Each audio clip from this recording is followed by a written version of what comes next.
Tēnā koutou, tēnā koutou, tēnā koutou katoa. Morena folks, and welcome to the thriving metropolis of Palmerston North. We are here at Fly Palmy Arena, where the best men's and women's collegiate basketball players have descended here to find out who's going to be the champion. I'll tell you what, we've got 6 days of non-stop action. Cannot wait to bring this to you live. On behalf of Basketball New Zealand and Whakata Māori, kia ora, haere mai, let's get into the action. Yeah.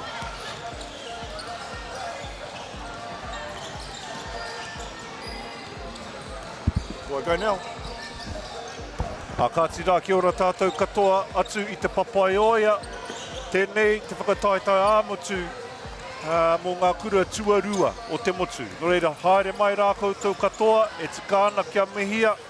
Tō tātou iwi a rangitāne, nō reira, tini whetū ki te rangi ki rangitāne ki te whenua. Tēnei ka mihi ake, kia ora tātou katoa, kai tōku taha.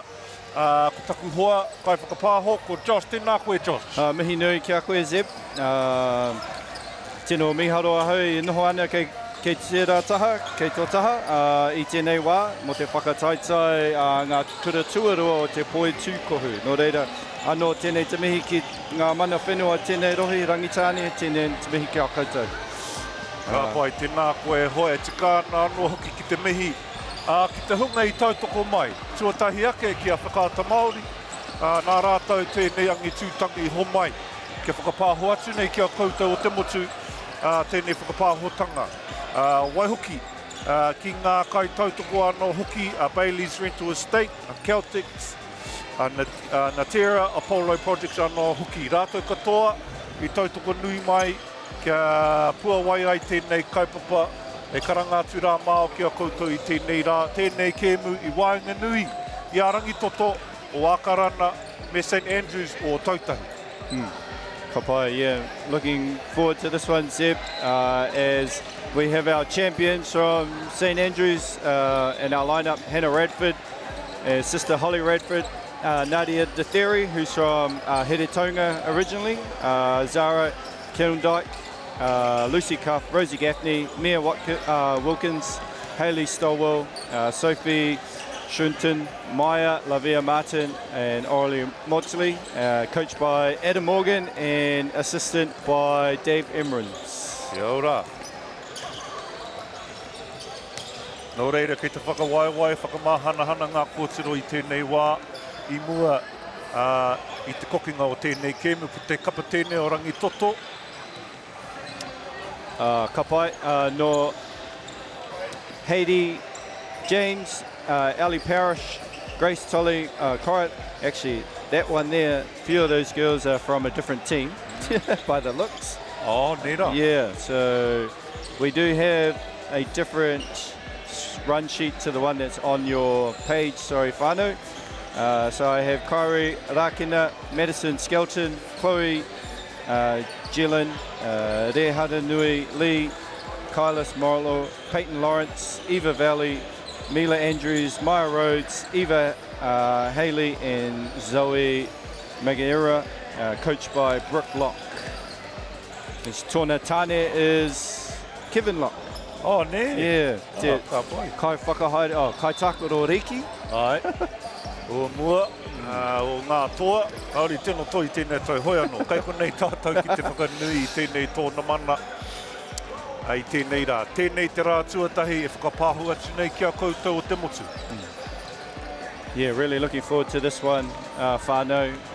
St Andrews, 4 years running, have been the South Island champions, and obviously they've been in the final 3 years in a row.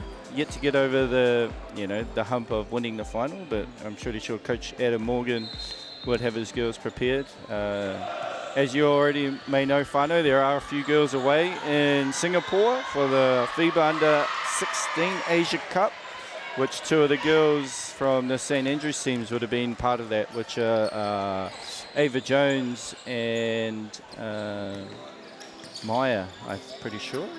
Oh, Manaya, aroha mai, Manaya. Yeah. And also they have an injury, Eva Jeffries obviously tore her ACL at the National 3x3, so she's been out for most of the year. And Rangi Tutu, I believe, 4th in Auckland. If you do know whānau, please send us information, as I know everyone in the motu is tuning in to this secondary school competition. Ka aroha hoki kia St Andrews ne, te korenga o e rā toa i tō rātau kapa i tēnei wāhoi anō, kaore kore, ka matewheke, ka au, ka upoko pakaru.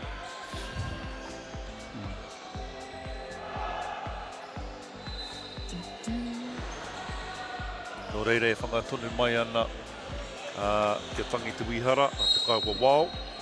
Kei te kōrero rautaki ngā kapa e rua i mua i te hekenga te papa i tēnei wā. Nō reire te whānau, te au tonu mai, kaore e roa. Yeah, whānau, if you are in Te Papa o ia and you have nothing to do i tēnei wiki, haere mai koutou ki te whare o Fly Palmy Arena. Te kahoki, he tōna mana nui tai ore tēnei whakataitai, motu kei konei te tini o ngā rangatahi e whakataitai atu ana kia rātou anoa kia kitea, ko wairā, te whakauhu waka mo te tau 2025. Nō reira, ko te mane tēnei, ka ake ki te hatarei, ka kitea rā, ko wairā te toa o te motu, mō ngā kōtiro me ngā tamāno hoki. Nō reira, kia mohio mai rā koutou, e rua ngā wāhanga po te ko taua wāhanga rā, mō ngā kura moroeti kei raro iho, i te toru rau, te taupori, ko te wāhanga double tēnā mō ngā kura nui. Hoi anō, kua timata. As we see Motley with the tip, a little bit of a handoff. It's a bit of a staple of St Andrews. You'll see a lot of the DHOs there for Stallwell. She's pretty good at getting downhill. As you see, Rangi Toto down the sideline.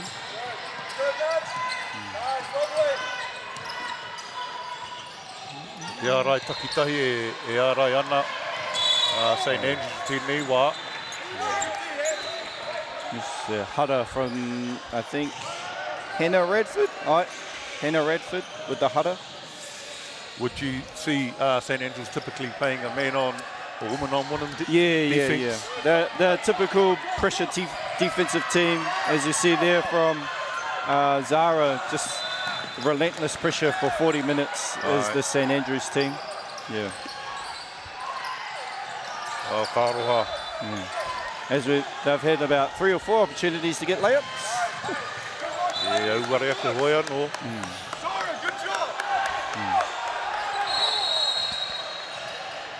But yeah, they're a very fit team, the St Andrews team. They'll run days. Something they sort of hang their hat on is their defense. For sure. Through the defense, they get open. Yeah. Transition buckets like this. As we see Stallwell there with the layup. And here's their pressure. It will just be relentless for 40 minutes. It would just be interesting to see how Rangi Toto can handle the pressure. Right. Yeah. As we see, 8-second call. It takes my memory back, in fact, seeing these girls play this full court defense to a man who we all know, Joe Frost. Oh, yep. And this was his style, it was full on pressure, for the duration of the game. And you had to be the fittest team in New Zealand to be able to do this, and it generally works. Yeah, for sure. I was on the end of some of those yellings when I was at Boys High, so ka mohi oio. Yeah, boy. As we see Radford kick out to Detheri. Nadia Detheri, originally from Heretonga, sorry. Right. Yeah, so moved their way down south at the beginning of the year, so believe out of Hastings Girls High originally, now resides in Ōtautahi. Rangitoto, actually, when they get good looks, have had a couple of good looks there, but just not enough of them early on as the pressure has just really got to them. Running through their set right here, wide open layup, tapai. Yeah, they love that little breaker action with the back cut, and Hayley Stoll is very good at coming downhill, especially on her right hand. Tapai, whanoko i te pauro. Anō. Whaihua. I believe she has all 6 of their points. Kei te taimaha, tēnei kōtiro, te pau tūtei, te whaihua. Te auare ake. Tēnō, ko karanga hāmeni. Kao.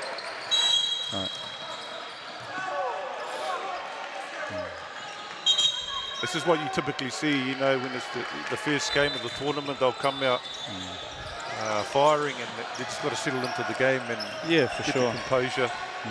Yeah, I think for both teams, one team's played in big games, you know, for a long time. Yeah, Rangitoto have been good in the past, but they've just come back into this environment. So it'll be interesting to see how they settle in, really, in these first few minutes. Obviously, St Andrews had just applied the pressure, so it'll be interesting to see what Coach Locke does to ease the pressure for her guards. Tika hoki e. Koe nā, kare kore koe nā te koro i nā tunu nei ke te kororo he te kaiako. Mr. Locke ki tana kapa, he rautaki, kia puta i tēnei hinaki, ne? Aye.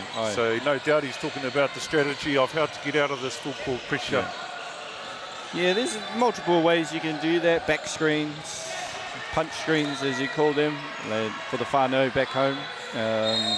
So, yeah, I think Rangitoto, as this will be a good experience for them, it's just tough sledding just to, if they're going to keep the pressure on, I think, St Andrews. So, as we see Rosie Gaffney coming into the play, and the big presence of Maya Lavia Mutton, year 9, number 14. Oh, ka pai. She was MVP, I believe, of under 16s this year. So she's got a long road ahead of her. Yeah. She's got another 5 years at this, so hopefully she gains a lot of experience here and for the better. yeah, for sure. And number 1, Rosie Gaffney, who was, I believe, a tournament team member for the Canterbury team back in the under 18s early in the year. So what a luxury to bring off your bench. Aye. A couple of MVPs.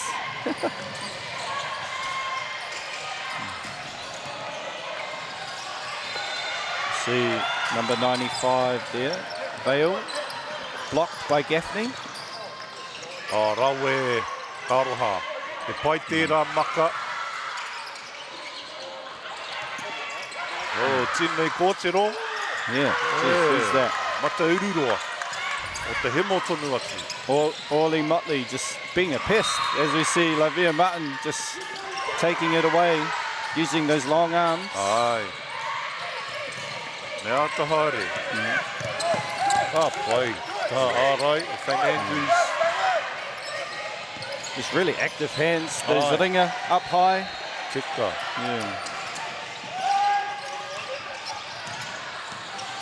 It's a lack of communication there as Lawrence got to the paint. As Lawrence again gets the steal. Tough fading away. As we see a kuruwhiwhi toru there by number 95, Vale. And Oh, ka rawe. Good passing inside there, unfortunate with the layup. Mai waho. kuruwhiwhi toru. Ooh. My, oh. Ah. Just shows a bit of youth there, the youngin.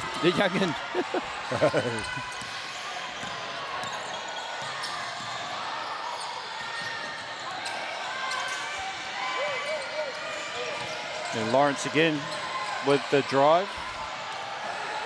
As we see another steal, and Stowell with a finish. Just super active, this St Andrews team, moving their feet really well. Relentless, as you said earlier. They just keep the pressure on. Yeah, just tough finish there. As we see Lavia Martin. Ooh. Great finish through contact, playing off 2 feet. Young Zara Keldick. I'm really liking these referees. They're really letting them, you know, get a bit physical. They're not calling much yet at the moment, which is good to see. Letting the girls play, get up and down. Great box out there from Motley as we see Gaffney. Stowell again, just aggressive to the hoop. Yeah, maybe get someone to the middle. Yeah. Too much dribbling here from Rangitutu, I think. Just need to pass the ball, really. That's right, hey. The ball's always going to move faster than the person, so they need to move that ball, get someone to the middle. And Stowell again, just relentless at attacking the hoop. Mai waho. And there's the huddle called by a young referee, Mohammed Dali. And the other one on the baseline, Leo Shaw, Southland boy. Ai, ka tika hoki me mehi ki ngā kai wawau, ne, hara mai tawhiti ki te tautaku I tēnei tōna mana. Ngā tangata I ruti te grey tops. Ai.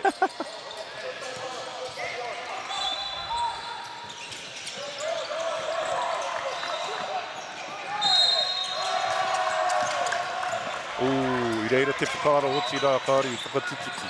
As you see, young Mia Wilkins, daughter of Donna Wilkins. Oh, nera. Yep. Well, formerly known Donna Lofhagen. Most people would know that one name rather than the Donna Wilkins. Ka pai tēnei. Good. Oh, that's not. Oh, me te whakahe te kai ako I tērā karanga te kai wawau, hoi anō. Yeah, Coach Adam just not agreeing, but hey, referee Leo Shaw probably had a better look, better angle. Tika. Yeah, you rarely find a coach that's going to agree with 80% of the calls, right? Yeah, tika te kōrero. Yeah. We saw it.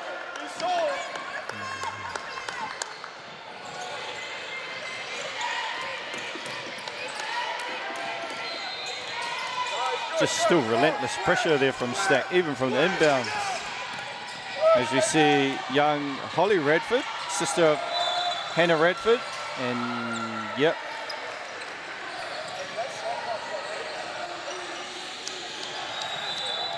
Mia Wilkins with the foul on number 91. Ren Haruri lead. It's not just the one-on-one defense, right? You know, like the girls there are always looking to help in cutting off those driving lanes and those passing lanes. So whenever someone's training down the middle, there's always help there. So you know, it's obviously something they've worked on. Yeah, for sure.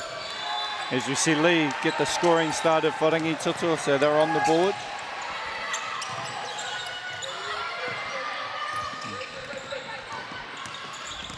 Just a bit of an info here. Rosie Gaffney is father as a cricket umpire, Chris Gaffney. So shout out to our whānau, Poi Tukuhu whānau, who throw us information from all over the motu. Ai, tēnei kōtiro, he kaha ne. Yeah, Maya Lavia Martin, just so strong, physical. Yeah, it just flows. Look at that defense. Ka pai tērā maka. Whiua. Great kick out. Yeah, rawe. Great team offense there, unfortunate with the shot. Gaffney there, just kind of I think held on it for a bit too long there. Could have let it go a little bit earlier. Oh, two people cutting in the same place. Pai te tūrapa. Oh, ko whanako anō. Waipiro. Kapai Olivia Martin with another bucket. As we see Lawrence now. Wilkins did a good job getting back on defense. Great spin. Raue, takahuru. Waipiro.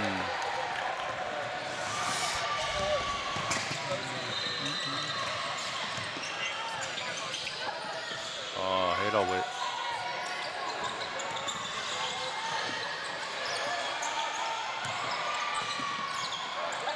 Yeah, Wilkins, nice.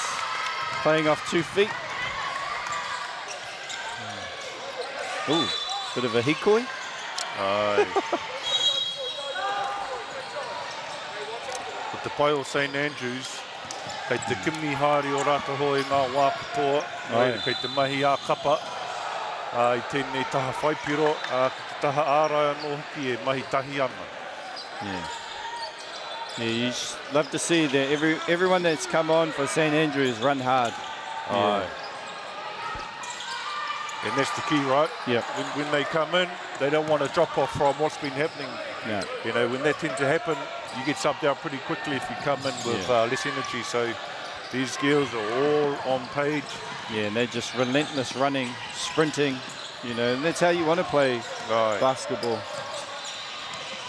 Oh. Ka pai te rā maka, awesome pass. Yeah, Kapai and Lucy Cliff there, sorry, with the Kuruwhiwhi Toru. Yeah, that little left-hand pass out to the wing, it was awesome. Yeah, especially for a right-handed player, be able to do that with your offhand is impressive. And moving at pace. The theory there. Quite a physical player, Nadia is, so, you know, she doesn't mind getting in, being...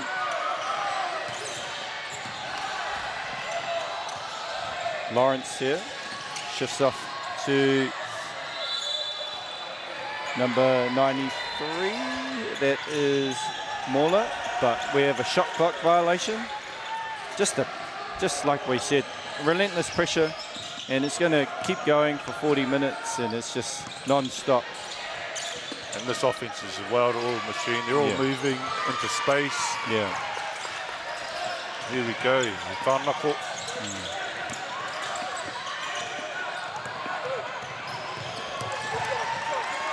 As you see a trap here. Good talk. Keep talking now. Te reo tēnā te kaiako.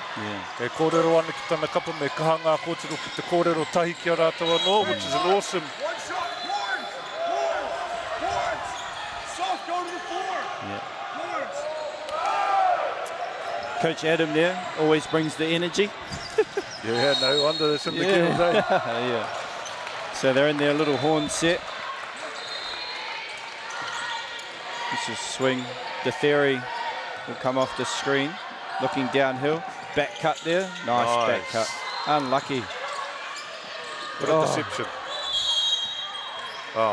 Yeah, I think the time ran out there. Kapai. No reira, ko eke, ko mutu te wāhanga tuatahi I tēnei kēmu, I tēnei wā, ko te kapa o St Andrews kei mua e hāri ana. Me aha pēr e hoa, hei mahi mā rangi toto kia hoki ora mai ki roto I tēnei kēmu. What's something they can do straight off the bat to help them get back into this game in the second quarter? I just think they need to slow down. Yeah. You know, St Andrews are playing at a pace that they're like normal, that's the regular for them, and Rangitutu are trying to kind of play that same pace where they just need to, like, you know, haki ruto, haki waho, you know, just slow them down a little bit and move the ball. It's easier said than done when we're sitting kei konei, but, you know, that would just be my advice to the girls, is just to relax and just take your time. Yeah, tika. Yeah. And it begins right from the baseline when they're passing it in. Yeah. They just turn around and look up the court, see what's there, what the options are. Yeah. Try and get someone to the middle, and then you know, make that pass to the muru and the defence collapse there and it leaves the sides open. But like you said, he ngāwari aka te kōrero. No reira, I think that's definitely something they could fix. Yeah, for sure. Like, you know, the first game jitters. You know, probably a few of these girls have never been here or they have been here, but it's been a while. Just got some info that Sienna Morris, their best players, best ball carriers out. So that tells a big story. Yeah. That's right. And then obviously I got my facts wrong. Rangitoto finished 5th at regional zones. So, you know, interesting.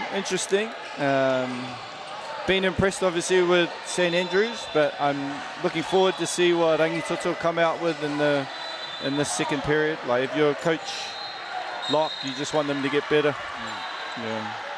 Yeah, and adapt on the fly, right? So, you know, they need to adapt their game so they can get into the game. Yeah. Because so far it's pretty one-sided at the moment, but a few small little changes can help. Yeah, for sure. And give their confidence up, and then ka puki te kaha, and you can see what happens from that. You know, when teams get their tails up, turn the game around. Hoi anō, ki te taha, ki a Rangitoto.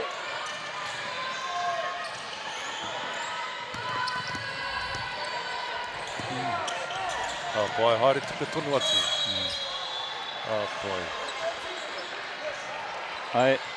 I know we talk about the relentless one-on-one defense, but it's also the team stuff that's been impressive with St Andrews as well. They've just been, if one person gets beat, there's a help. Yeah.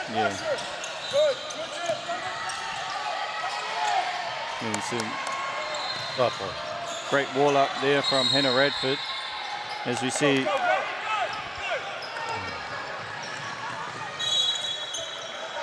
Throw it a little bit too far there. Too much kaha on the pass.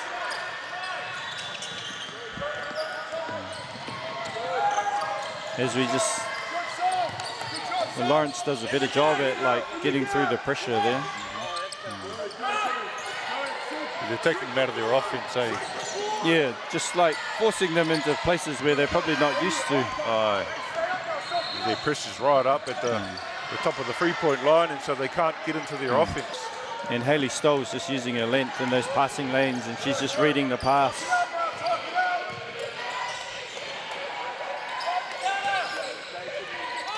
And Lawrence Poodle.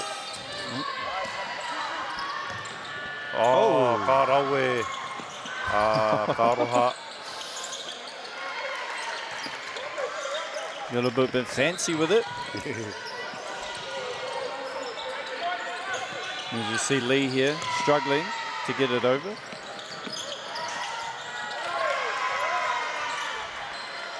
And Sophie.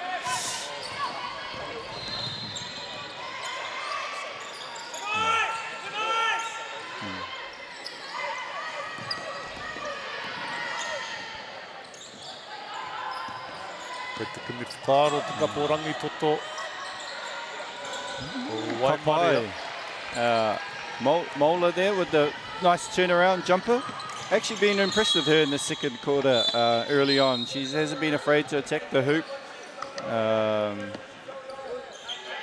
So, you know, you just can't give up in these situations. You just got to keep playing through, you know, just keep hopefully going through what you've been taught through the year.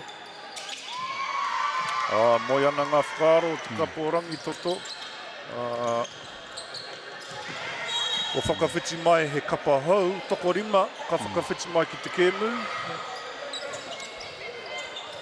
No reira pai tū pai hina, koe rā pēr te whakaro te kaia, ko I tēnei wā. He's just throwing caution to the wind here, chucking in the new starting 5 into the game. See what happens with this. Pai o Karoha. See a nice rebound there from number 89, I believe. Madison Skelton. Pai. Rawe. Karoha. Pai te rā nekihanga o te rā uare ake. There's good pressure there from Skelton to force the turnover on Radford. Yeah, so I mean, that in itself could be some kind of strategy to employ. You know, play their own game and sort of put some pressure on them. Yeah, for sure. Trying to get small wins, I guess, if you're Coach Locke. Because we haven't seen them under pressure, right? So if you put some pressure on them, see how they react to that, it might produce some results. Yeah, for sure. You know, you kind of fight fire with fire. Ke whanaka te pauro o mga hoa. Kārawe. Hayley Stowe again. She must be pretty close to having a 20-point game just on layups. Nice hesitation. Unlucky. There's a block there from Nadia Detheri. Great defense there from Hannah Radford, just walled up. As we see Stowe kick out to Detheri.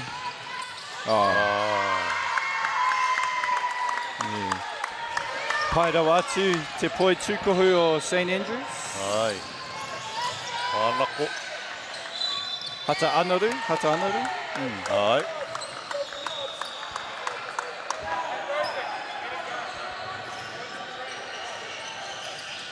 As we see Detheri and Sophie check out, and Gaffney, I believe, came in with Motley. Was quite impressed with Orla Motley when she came out. You know, she got a few offensive rebounds and she's got quite a menace on defense as well with her hands.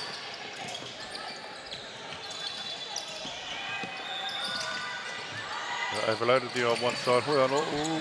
Yeah.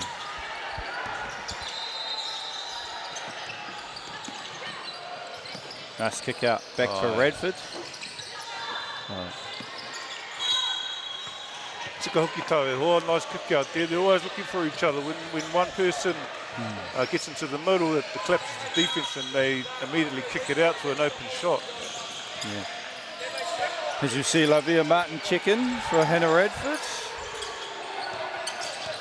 Just relentless. You go to the bench and you think, oh yeah, Radford's gone off, and now this big Maya, Lavia Martin comes in. As you see, Rangi Toto with a nice pull-up jumper there. I just... Ka pai tēnā ārai. E pingarua tēnā. Iaua. Tata. Ai. Great cut, just a little bit late on the pass there from Lavia Martin, but, you know. Ka pai te rā pahi. Mai waho, toru pero. Kapai. Mola. No, aroha mai. They were Skelton. Rangi Toto have done some good things here in the second quarter. They've, stopped turning the ball over, which has been a key. And which has led to them actually getting looks at the basket.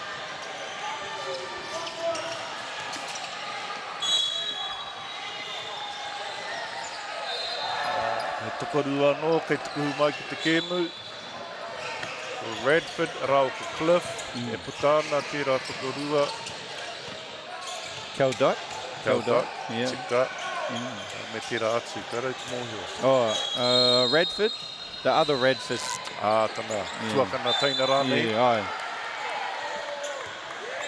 aye. Ko hena te tuakana. Aroha mai, kei kora hena. Holly, sorry. Yeah, Holly is the teina, hena te tuakana.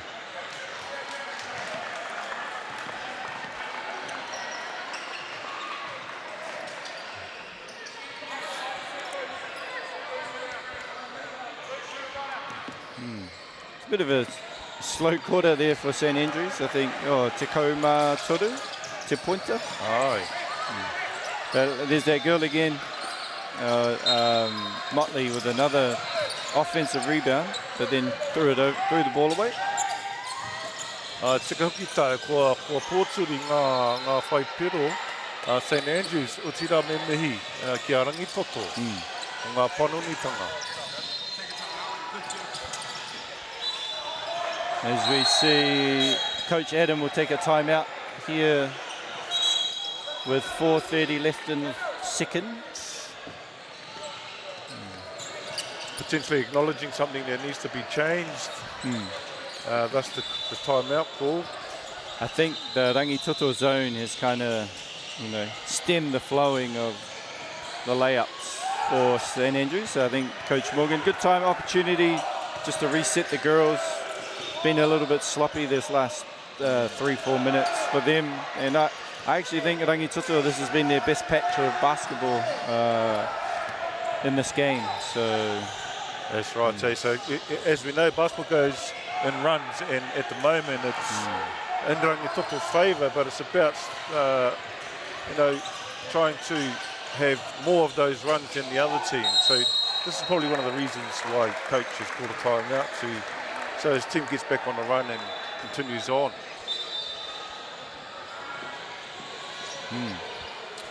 Also, just a quick shout out to Ngā Kura Kaupapa who are playing in the double A this year. Te Kura Kaupapa Ruamata is playing in double A. Obviously they won the single A last year, so good to see them step up this year, as well as Manu Kura. They've been probably one of the very few Kura that stepped up and played into the double A, so good to see. He tuatahitanga tira. So it's their first time in the double A, which is a huge achievement, because Ngā Kura Kaupapa Māori, te taupuri o Ngā Kura he paku, ne he iti. So their population of their school is quite small, and for them to be in that grade. And actually the coach over there, Kiriti Rau Tangata, pē te te o ngā kai whakapāho o mua, I taku taha. Kapai.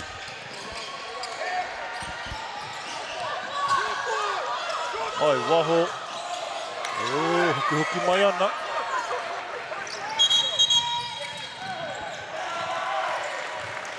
Kia te karanga.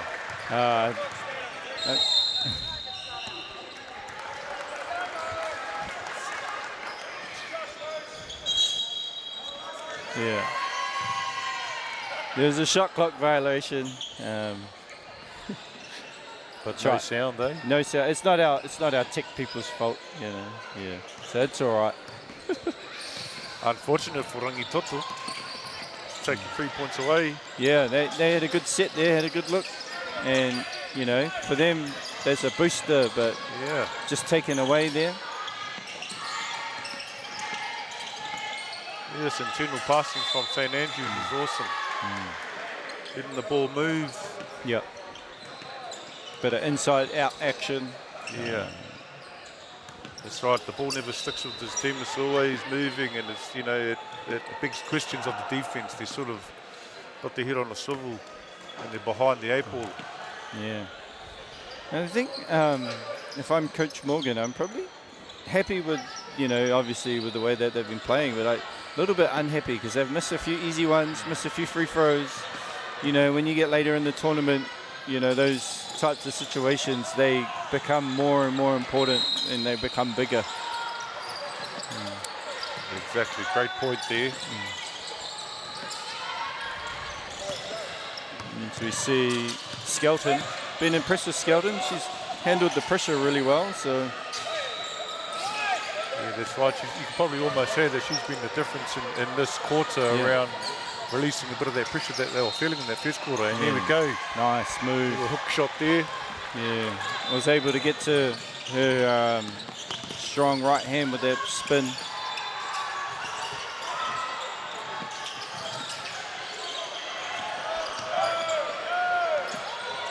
Oh, great find. Oh, mai waho. Not too sure about this 3-2 defense though. They're a bit slow on their responsibilities, getting out to the corner, getting the hand up. They've done a better job at stopping the layups. Yes. But they got to get out on the perimeter. St Andrews are finding them. And then the other part of playing a zone, you got to rebound. You got to find the body. That's right. So they've sort of given up that ability of St Andrews of getting into the lane, but then at the same time it opens up another area, and it's got to fix that, get out there, move with the ball, anticipate where the next pass is going. Me hua ki ngā whatu ki te ai ngā wākato kahi te pauro me ngā kaitākaro. As we see Rosie Gaffney make both.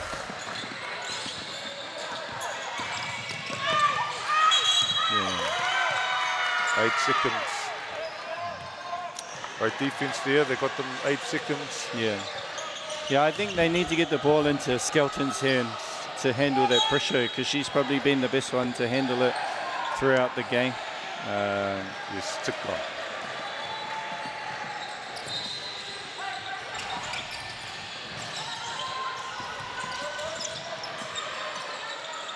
And I think, you know, you made a great point.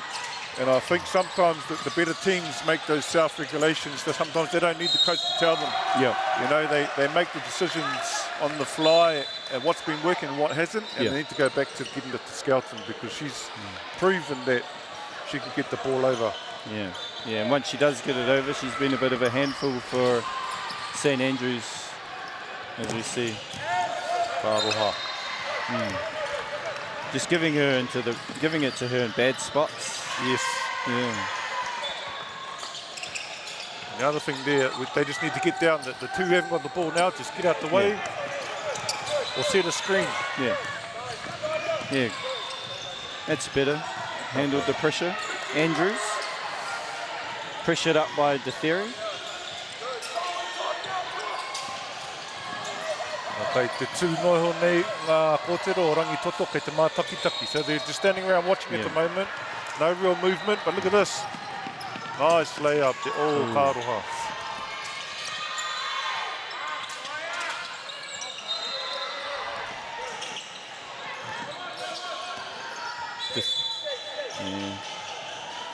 I think they're looking at the clock there.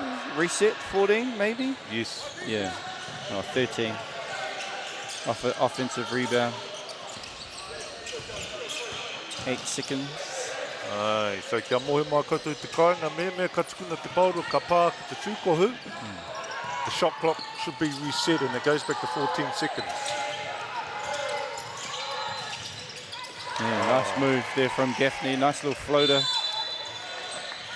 See, these two girls, they should set a screen for each other and get the defense moving. Yeah, a bit of the zone offense cross. It's a bit of a staple in the South Island, so not new to, if you're a South Island person, the way that you see it worked out. It's more of a decoy, really, to start initiate the high-low action. So just to get some body movement really going there. So yeah, it's funny. You watch a lot of, you know, teams from the Te Waipounamu, it's similar style, you know, similar offense, defense, full court man, pressure. Haramai ki te ike a MΑORI, you know, it's a whole different way of thinking, you know, and so you have your Wellington, your area, the mid-north, and then obviously Tamaki. So it's always good to, when you come here, you see just the different styles, different style of plays.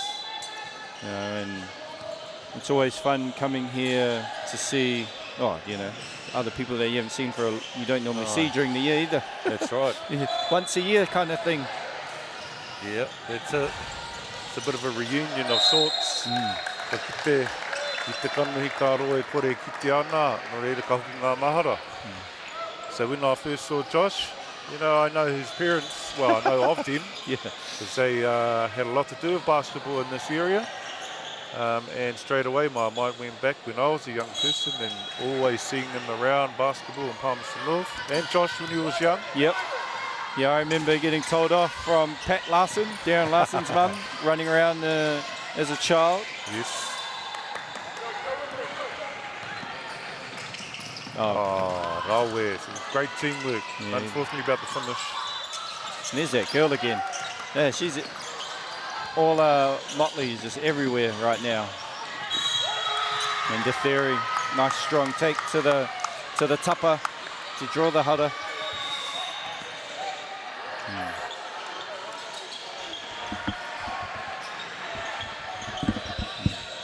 Also, before we get going, just ngā mihi atu ki ngā tauere tū ana I rote te whakataitai manu kōrero I te rā wiki, I te Wanganui.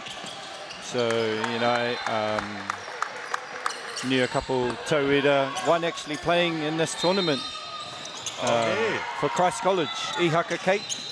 Oh, boy. Yeah, so he is in the Korimako section for Christ College. Oh, no way. Yeah.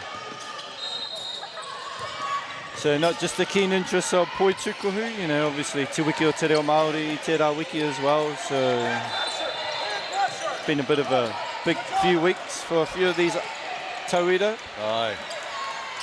Ai, ka tiko ke tō kōrero nā te mea i tēnei tōna mana. E nui no atu ngā Māori e tākaro ana ne. Ai. Koenei he tākaro Māori ki tēnei a te Poi Tukuhu. Nā te mea e nui ngā pukinga, he nui ngā pukinga o te Māori. Yeah, nui ngā kura i te whakataitai ā. So, yeah. Oh, titiro ki tēnei ka pai. Pahi haere anu te pauro. Is it? Yeah. Te wahine anō. Ai. Ola Motley. As we see St Andrews into a 1-3-1 zone now. Changing it up there, eh?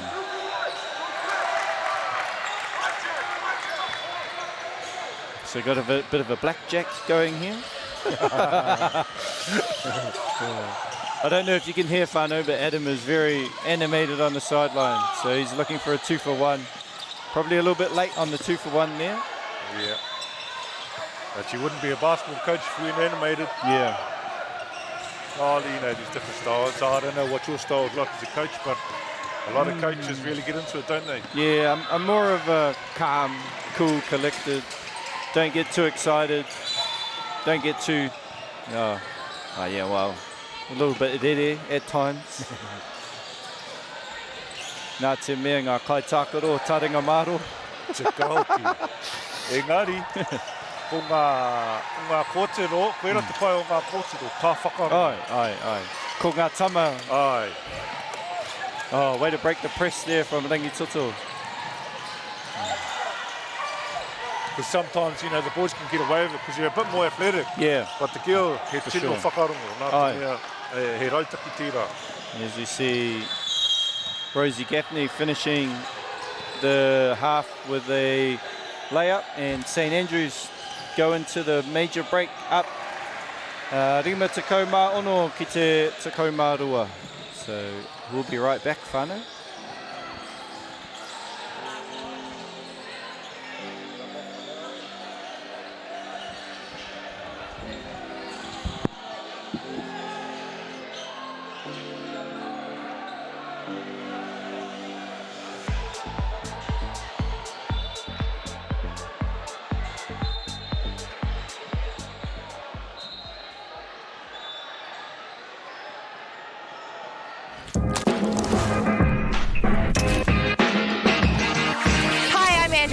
Warehouse, and we're so excited to be here to launch the initiative Hoops in Schools. We so hope our tamariki enjoy basketball as much as we do. I like my free hat!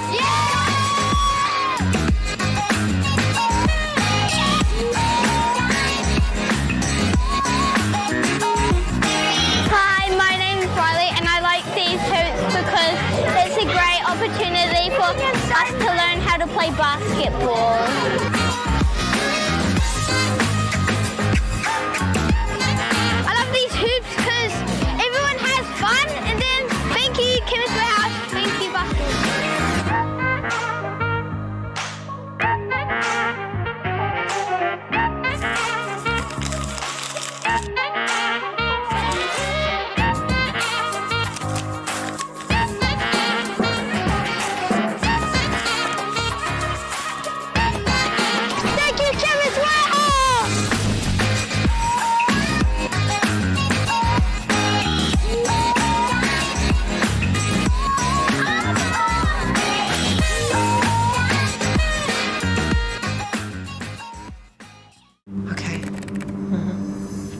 Yes. Okay. Yeah. This isn't about long-distance calling, technology, or living overseas. Do I have one more bid? Thank you. We're going to go once. We're going twice. And we are sold to the Kiwi phone bidder from Manchester. It's about Bailey's finding buyers that others can't. Sport is about more than just the game. It's about going from teammates to best mates. It's the high fives and helping hands. It's learning when to back yourself or back your buddies. It's actually being excited to get out of bed early on a Saturday. Sport is about more than just the game. That's why Caltex is proud to help fuel school sports. It's time for action. We are working to reduce the impacts of climate change, side by side, with nature, with each other, through research, investment, and practical innovation. Because nature is not a resource, it's a collaborator. Nativa, leading with nature.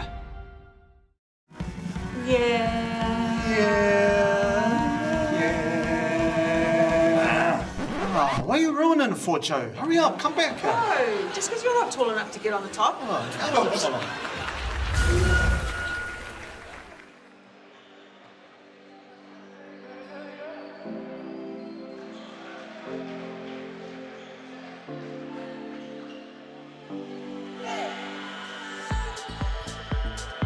Hoki mai e hoa mā, ki te hawhi tuarua. Kua nei ka timata, te patahi meneti. No reira, ka kitea pia he rautaki ke, arangi toto mō tēnei hawhi e hiki rawa mai ki roko I tēnei tēnei.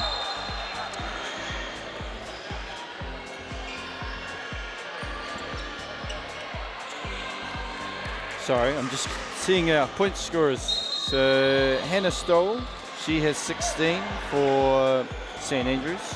Funny enough, the only one in double figures. And leading the way for Rangitoto is Madison Skelton with 7.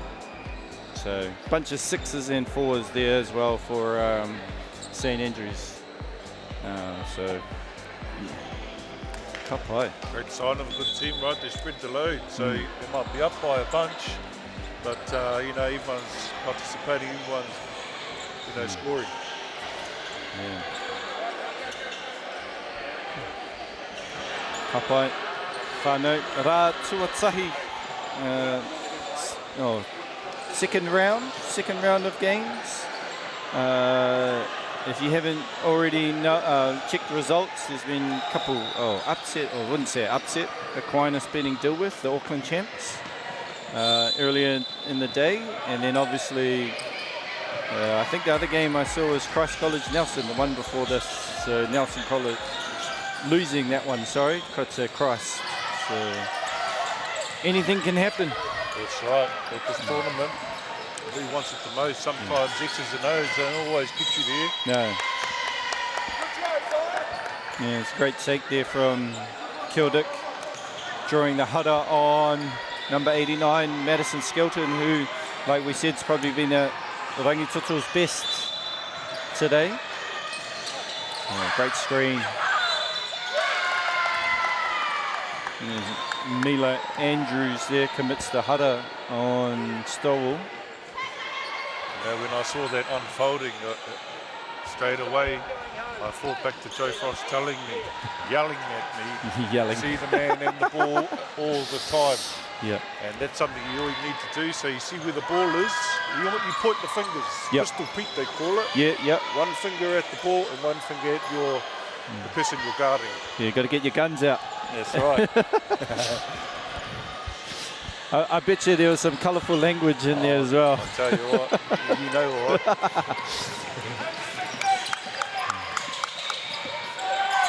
Oh boy, nice move. Oh, great D though.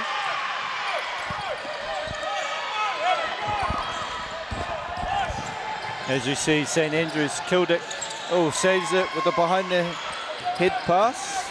Holly Radford, I believe, younger, the Titaina. Oh, wide open look there. Yeah, stopped on the dime. Great rebound there from Kildick. Great find to nice. Hannah Radford. Great cut down the middle there. So back to their pressure defense.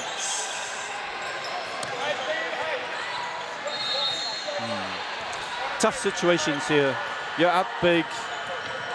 You know, you want to work on things. Do you take your pressure off? Do you leave it on? But I'm kind of like leave it on, because I think if you take it off, the girls can get complacent sometimes. That's right. Yeah. But then again, you got to think about it's a long week. You know, you sort of want to be fresh. But I guess, you know, at the end of the day, if you want it, you want it, and you just go for it.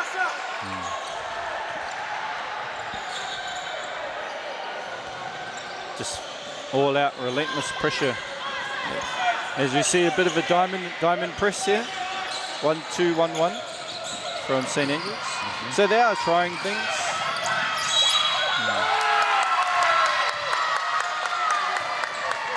As we see the St. Andrews bench getting excited.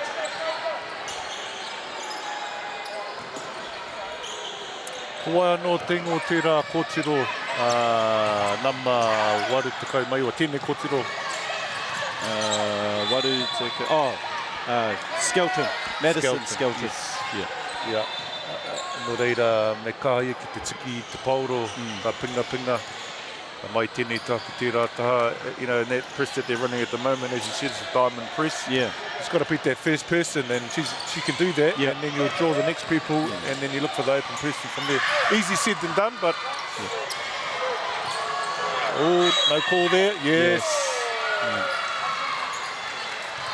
A bit of emotion there too by young Eva Vale. It's good to see. You know, it's competing, as you see, great move of the feet there. Yeah, took it right in the chest.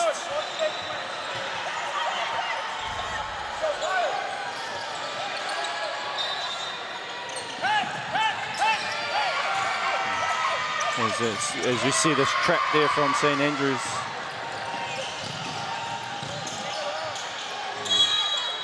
Yeah, sometimes I think they can overpass the ball a little bit. I thought Sophie could have taken that layup there. She probably had the better angle to finish the layup.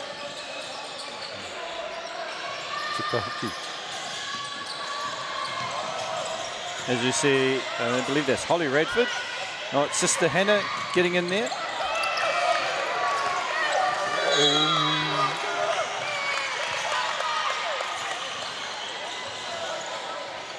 First to the floor gets the ball, they say. Yeah. Funny that the rule in 3x3 is the defense gets possession of the tie ball. So, you know, maybe one day we can incorporate the 5-on-5.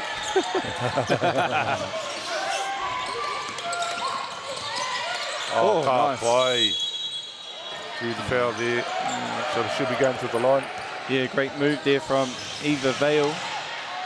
Just kind of like got her defender to overcommit and was able to spin back to her left hand. Hei, he aho tanga hau tēnei me tūki waho mo te titere tuatahi. So do they have to stand outside for the first shot? No, Carl. It's just something they do then. Yeah, it's something that you do most.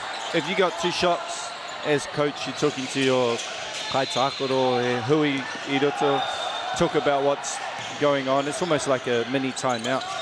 Yeah. So it's something new for me to see. Yeah, it's kind of the last few years they've brought it in, that most teams will huddle first before getting in. You know, like, we never used to do that back in my day. It was more like line up. But now it's like huddle up, talk about what you're going to do. Especially if you're on defense, you're like, hey, or if you're the one shooting, we're in this set. On and defense. all teams are doing this now? All teams are doing it, Yeah, you even watch at the higher levels, they're circling up, having a chat. Not more so in the pro, but more so in high school. You get that, a lot of communication happening. So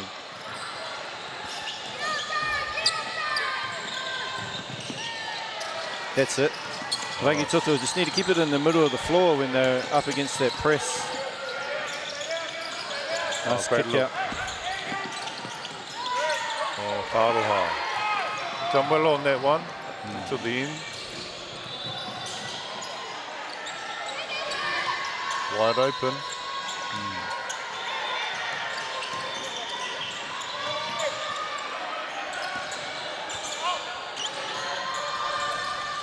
Great look. She's had a couple good looks as Zara. Obviously, she would want those to start going down later in the tournament. Tika. Yeah, you've got to keep shooting them, though. You know, if you're wide open and you don't shoot it, you're going to let down your team. Yeah, for sure.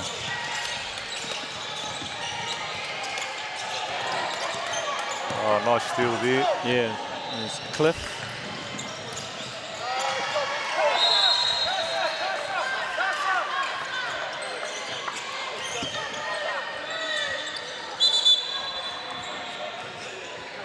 We're just having a little bit of a look here to see what's going on. Oh, yeah, Rangitoto had a timeout in there.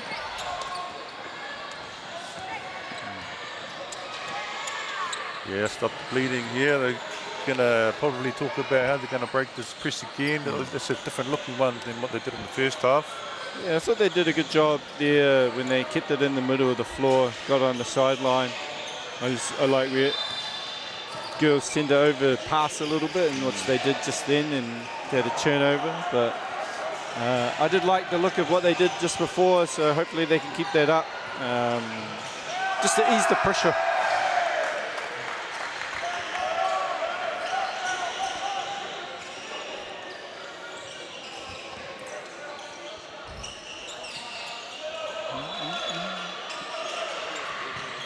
Having a look around, Whānau, see if we can see any other scores.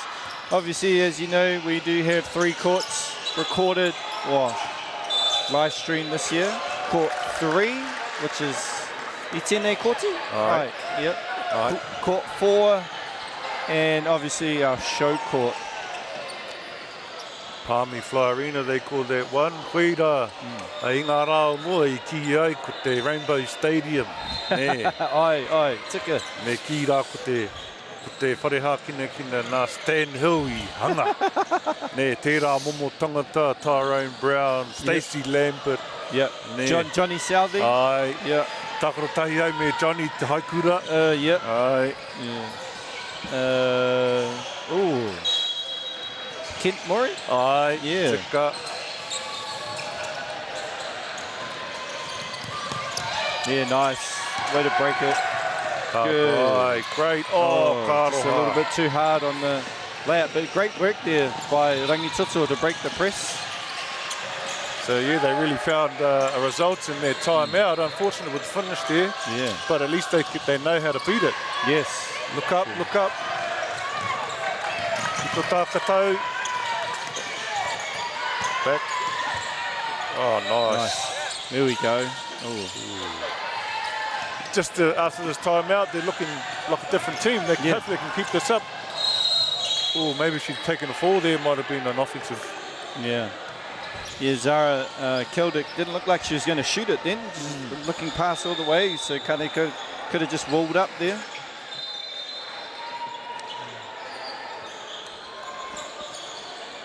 As we see some subs coming in for Rangitoto and for St Andrews. Keldick off, Lavia Martin on. Oh, wide open there. Got to get your hands up.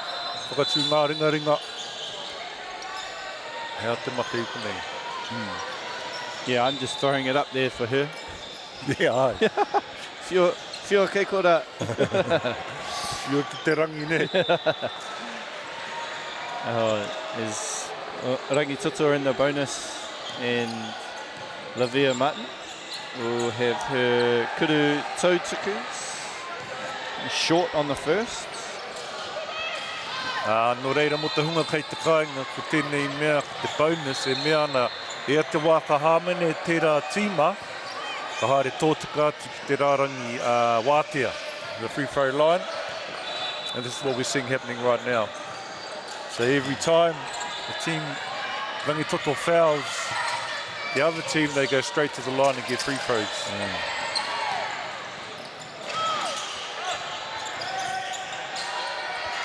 Just relentless.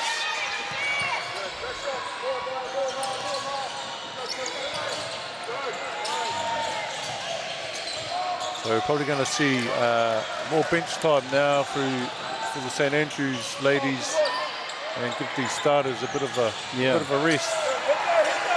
Maybe. Yeah, funny enough though, like the way that they've been playing, you wouldn't know who the starters were and who were the bench. And that's a good sign of a good team, because you don't want to come in and stop the momentum.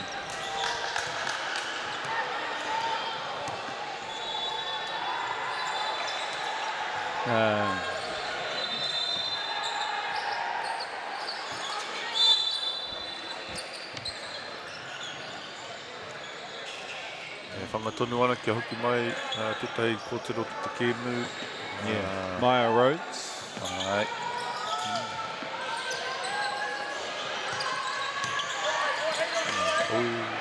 Nice. Oh, boy. He rawe tērā tuku. Good shot there. Aye. And a little bit of hustle, get the ball back. As we see two St Andrews girls down the other end. He arai taki wā, te MāORI tēnei wā. Pai, ka roha. Oh.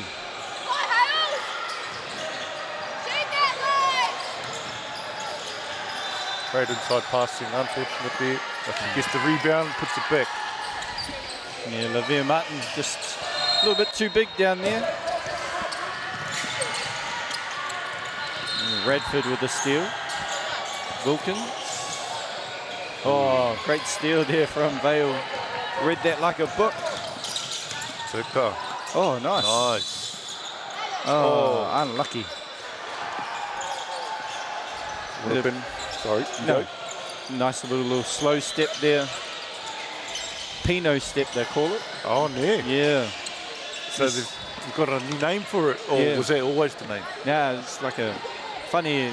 You watch Filipinos play. They get the first step. They put the ball in the air. They pump fake it, and then they bring it down on their second to make a layup. So yeah. Right. Who knows where that came from, though? Yeah. Well, it's like a Euro step, right? Same thing, but they call it a Pinot step. Aye. Korongo koe te Māori step? Yeah, yeah. Ka kite hau tērā. Straight up, eh? Well, it's a I can't step.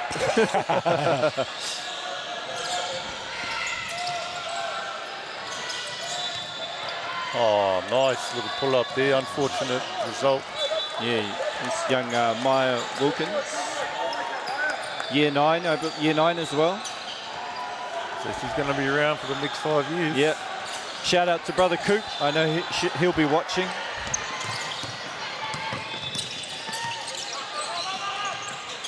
Nice bit of work. Double team. She got double team, kicked it out. Nice. Oh, nice move. All over here. Yeah. Karanga. Skelton's been really good today. Ooh.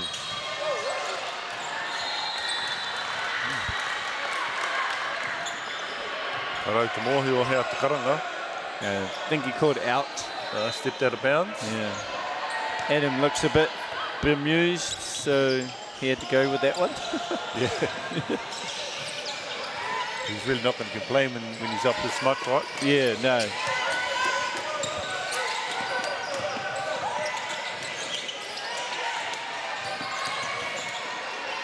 Ngari me mei ki ngā kōtero o rangi toto. Kei te kaha tonu. Yeah. Me tō rātou tākaro.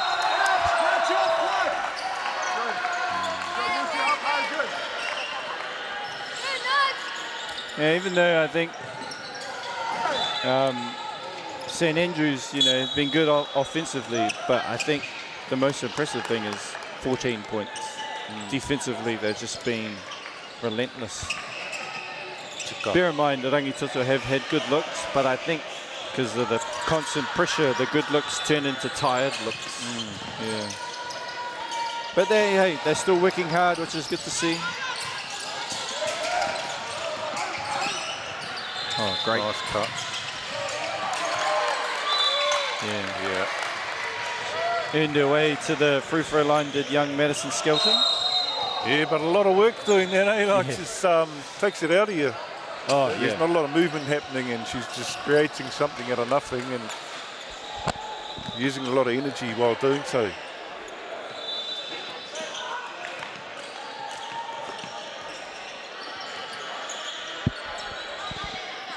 Like I said, those easy shots turn into tired shots. Te tino ngenge ngā waiwai. Tika.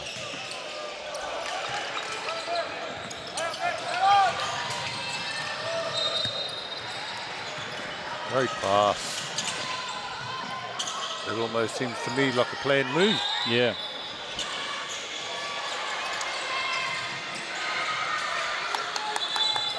It's just the speed that they move at, right? And like I said earlier, they play at this speed all the time, so they're used to it. I always got told it's easier to slow down than it is to speed up. Yeah. So if you can play at such a speed, it's easier to, you know, haki runga, haki roto, let's, you know, slow it down a little bit, work through our motions, whereas it's so hard to just turn it on and turn it off sometimes in terms of speed. That's right. It's something that you need to work on, you know, in game, in practice. Yeah, it's not something that comes naturally. No. No, and you stack look like they just run all day. It's probably what they do at practice. Yeah, yeah. Oma. Yes. So kei te hui ngā kōtero, kia rātou anō, kei te koro rautaki. I tēnei titere tuatahi, and you'll see now they'll go down and get in the lane. Something that I wasn't too familiar with, but my friend here, Josh, has given me a lesson on this. You see Mila Andrews split the pair. Nice kick out. Quick decisions, right? Yeah. And it's almost throwing the ball without looking because they know someone's going to be standing there. That's almost what it looks like, right? Yes, that's right. And they're just reading, reacting to the defense. What the defense is giving them, they just react to that. Can't play. Help. Oh, no call there. Yeah, interesting.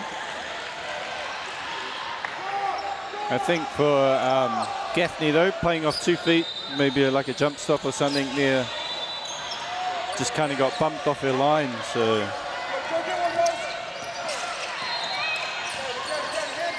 That's it, to the middle. Yeah, just need someone to flash there, right? Aye.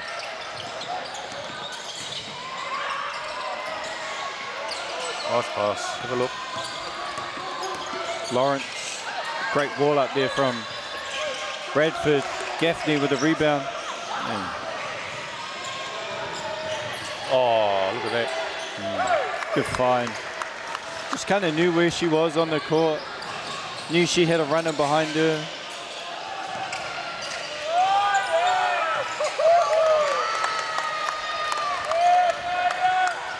Yeah, see how Rangitoto just trying to get someone into the middle. Need to balance the court up, right? Yeah. They're all sort of standing on one side. And a bit bunched.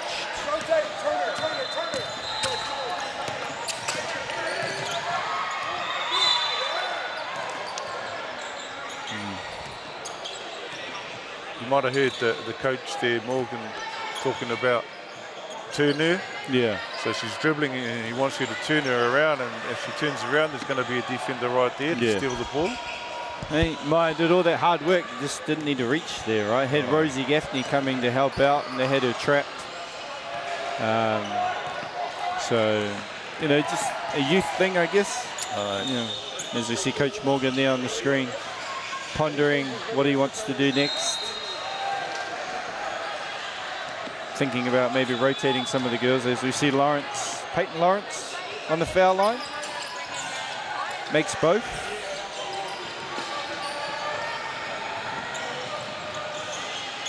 Yeah. Just no resistance there too. Yeah. Just so quick. Yeah.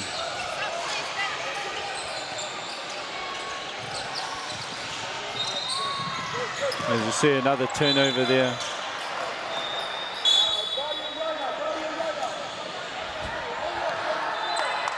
De Theory comes out and Lavia Martin will come out. Yeah, impressed with the young Year 9. Very much so. Bright future there, young Maya.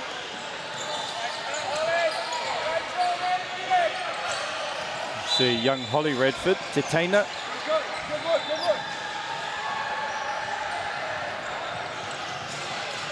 Jesus, Rangitoto team, I guess if they set themselves a goal, the goal would be to not let them get over 100. Yeah, for sure.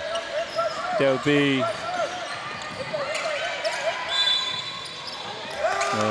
8 seconds. Great defense.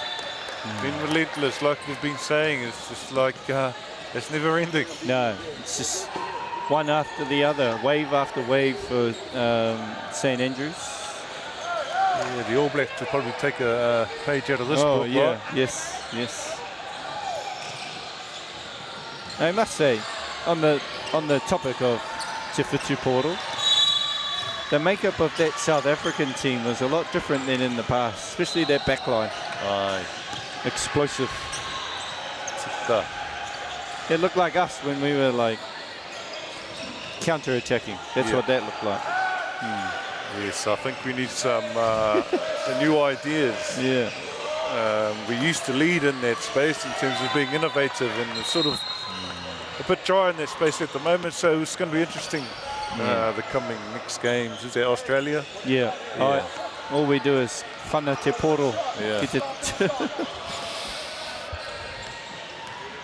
Hoki mai nei ki te tākaro pai ki te pauro, kei te mate ururo tēnei kapa o St Andrews. Relentless. Look at that defense there. Great, they got out of the trouble. So what are they going to do now? So if you look at the time, they've got 10 seconds on the shot clock to get into a set. So that's the whole point of that pressure defense. It's left them with 10 seconds. Now 5. And 3 on the game clock.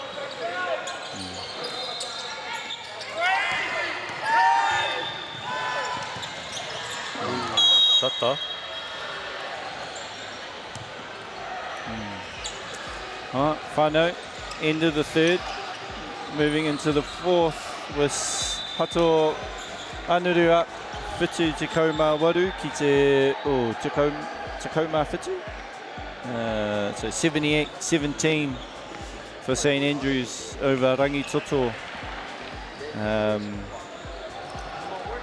Yeah, a little bit better defensively there by St Andrews, but I think Rangitoto had bright moments, you know, so things to build on for the next game. Obviously, whānau, each team plays 2 games a day, so looking forward to, you know, Rangitoto will look forward to the next one just to move on from this.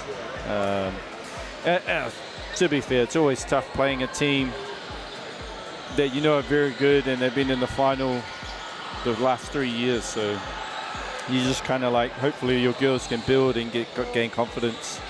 I know the first time I brought my girls here, Iowā, we played the champs and they was a bit like this. There was a bit of a learning. Yeah, so tika hoki whakaanau ki tō kōrero hoa, nā te mea kei te noho wehi pia tēnei kapa o Rangitoto. Ahoe anō me whakaro e ngā kaiaka o tira e ngā kai tākaro ki ngā paingo tēnei kēmu, ne? Hei whakapakari, hei whakawhanake mā rātou mo te kēmu te haere ake nei. Yeah. So there's some positives to take out of this game, and it's about building that. Yeah, for sure. And moving on, flushing this one. E haere te mea koro anau mo te hua tēnei kēmu. So I'm not saying that the game's over, but I'm just saying that, you know, they can work on a few things and get better in moving ahead. Yeah, for sure. You know, and you know, obviously St Andrews are on the other end of the spectrum, and they're just trying to build momentum for you know, their next game, and maybe we could find out who their next games are against.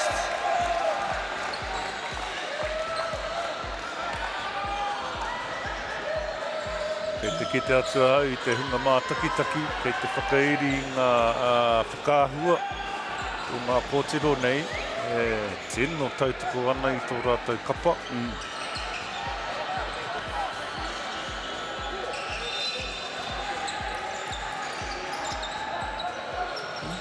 Reira hoki mai tātou te whānau, te wāhanga whakamutunga o tēnei tāko I Wainganui e nei kapa e rua. Rangi toto, rao ko St Andrews, hato anaru ko tautahi. Whai te tūrapa, ko haere ki ngā reihi, ka pai te taha ārai o ngā kōtero o rangi toto. Hoi anō, ko uru tonu atu rā ki te ki, hoi anō ko whakawhitu te pauro. So they're still playing that diamond press. What are they going to do here? Someone flash to the middle. It looks like they just switched it up into a man, actually. Okay, yes. Yeah. They tricked me on that one. It started out looking like a diamond, and then boom, next minute they're man. Young MΑORI there, able to get into the paint. And notice Rangitoto do like that, the hoodie, the spin move. Done that a few times, got in the paint there. So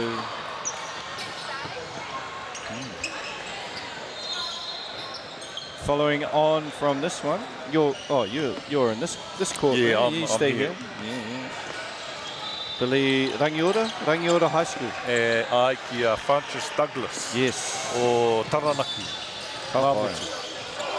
Yeah, and Rangiora from North Canterbury. So is this still the starting five of St Andrews? No, I think there's a mix. It's a mix, yeah. So the coach now is doing a bit of experimenting. Oh, well, he's probably he's been doing it for a little while, but it's going to be interesting to see what he does towards the end of this quarter. Mehe me ka panoni kia whai tā, whakatā ana kōtero. And maybe te kaia ko Rangitoto, akene pia ka whakamātau rea e rātu o tana kapa, so he might try different things too. Yeah. As you see, young Eva Healy tipping the ball out. So I meant Brooke Locke, she for Rangitoto might start giving her whole bench a bit of a run, gain some experience. Yeah, Brooke Locke, obviously former tour fan as well. Recently, child number 5, I think. Tamariki number, a couple of weeks ago. He wahine toa. It's good to see, the ex-Tolfins and Tolfins giving back to their old kura. Obviously, she's an old girl of Rangitoto as well. So, tika e ko kite I roto I ngā taumaha ne te whakawhitinga māma nei o te tākaro ne te pauro ki te pai ki te pauro. Yes. So it's a good transition, easy transition for some of our netballers. And likewise,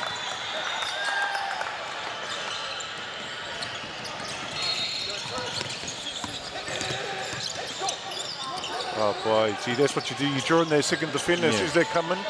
You let the pass go. Yeah, nice little release pass there.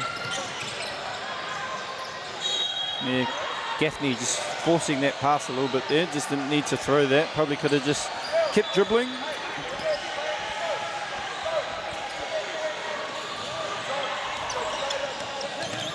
Yeah, good. There we go again. Ease the pressure. Nice.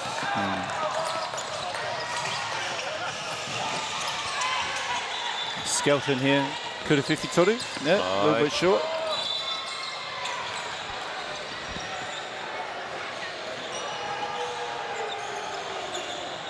Yeah, Rangiora, I think, for me, they could be a dark horse in the boys. I'm probably biased as one of my good friends coaches the team, but they've been playing good basketball, so yeah. They've been quite a good school for a long time. I remember we played them in the top 8 to make top 4. And one of the guys hit a bank shot free to put them up in the last minute. And then Johnny Salvi came down for a jump shot, got double teamed, and my other mate was wide open under the hoop. He took the shot, missed the shot, got it back, took another shot, missed it again, and we lost the game. Good old Johnny, eh? And they played Church College in the final that year and lost. Rangiora. Actually, yep. And Rotorua. Andrew Johnston was the MVP that year. Yes. Yeah, for Rangiora. Yep. They look like a bunch of farmers. Yeah, they did. Yeah, and those old green and gold reversible. That game's actually on YouTube. You can look that up, whānau. Yeah, that game's on YouTube. The Toe 1997? Yep. Yeah, it is. There. Yeah. As we see it, almost steal there from Rangitoto, Gaffney. And one thing St Andrews hasn't done a good job this game is shoot from the outside. I think they've only made 1 3. So, you know, to rack up 82 points with 1 3-pointer is not too bad. But I think that's one area they need to improve on in this tournament is actually making those 3-pointers. Well, that's right. As a good team, you need to have a bit of a diversified offense. Yeah. Especially when you get up against the, Westlake, Tauranga girls, Hamilton girls, against the better teams that won't turn the ball over and won't give you those layup opportunities. You really need to, establish yourself from the outside, which I think Adam Morgan knows that, so he'll be thinking of ways to create opportunities for the girls. But hey, is ngā kai kōrero, that's us just nitpicking things, right? Engari kei te tika tonu, ne? Talking about Church College, I did see a interesting stat on social media with their national titles. 35 national titles. That is crazy. Koe rā te wāhi I roto o kirikiri roa, I timatai te kēmu ne, I hiri mai I ngā kai whakapono o te hāhi horomona. Ka whakatō tērā pai ki te pauro ki roto o tērā takiwa o Hamutana. So it's where basketball was first played. Huge tradition in Hamilton. Unfortunate that school had to close down. But it's not surprising when you hear how many tournaments that they've won nationally. Yeah, I actually think the next best school is probably Maidaho High School. Oh, no. Yeah, because they won 8 for the girls back in the 70s. And 3 boys, so that's 11. So 35 to 11, that's a big... Yeah. Well, a lot of people went to Church College for basketball, right? So, I mean, before this term poaching was around, they didn't have to poach because people wanted to go there and play basketball. As we see just relentless pressure as we see Cliff. Ooh, nice wee movement in the air, unable to finish. Hayley Stoll has been very impressive this first game for St Andrews as we see Lawrence kick out to Healy. Tukua, ka pai, toru piro, auware ake. Just a little bit short there. Always looking up. Silent point guard, eyes up all the time, looking for who's open. And then the St Andrews bigs do a good job of just running down the middle, occupying the space, Sometimes they'll run wide. But they always have runners. They always up the floor, Skelton. Mai waho, toru piro. That's her second in a row, actually. She hit one previously. Oh, nice footwork there from Maya Wilkins. Sign of a coach, right? You're up by a big margin and you're still coaching the girls.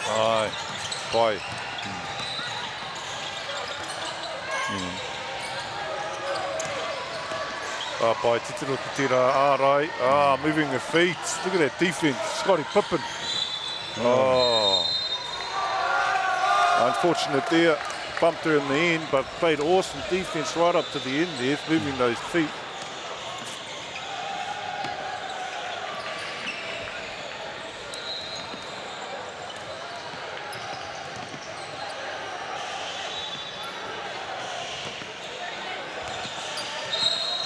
No reira, ka kitea pēr mehe mea, ka eke tēnei kapa o hato anaru ki te tahi rau piro.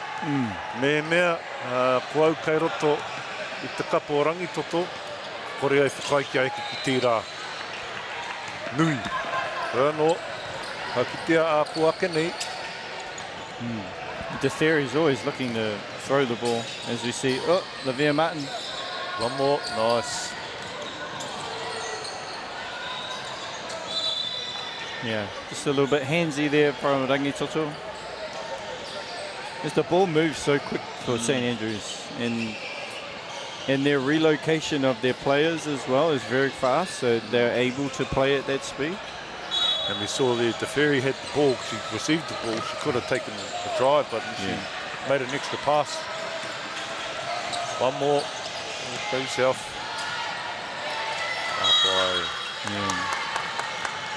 It's too athletic, couldn't stay with her, she just moves so fluidly. Yeah, and being able to play off too, take the bump through the contact, you know. You think about when she gets a little bit older and a bit more mature, being able to use her body, man. Unstoppable. Yeah. So yeah, he kōtiro tēnei, me a te tiro hea. He tātai, nā te mea tōna wā, he whetū. Yeah, not bad at a kaitakoro whetū pōro either. Yeah. So that'll be interesting to see which way she leans, you know. Yeah. But she's got options, right? Yeah, for sure. But it seems to be the two most popular sports at the moment, poi tūkohu and whetū pōro for wahine. Yeah, but you know, there's a pathway now these days for whetū pōro. Not so much really in basketball yet. No. Hopefully we can see something happen in that space. I mean, there is the local NZ. Yeah, Tauihi League. Which kicks off on Friday, I believe. Yeah. Sort of semi-professional still. Yep. Yeah, like top end girls, you're getting paid. It's the bottom end ones that, you know, aren't so much. I guess it's like any sport. If you're a black fern, you're getting a high-end wage. But if you're playing Opiki or Whareparma Cup, you're still not in that realm of like, I can quit my job. Yeah, tika. Yeah. And that's the difference sometimes, because those players who don't have to work, you know, they get to work on their skills every single day, and then the gap just gets bigger. Yeah. Just because they can consistently train. Yeah. And, you know, it's always hard, as you know, mahi takes over mahi, you know, inflation. Yeah. Tēnei kāwanatangi, tēnei wā. Yeah.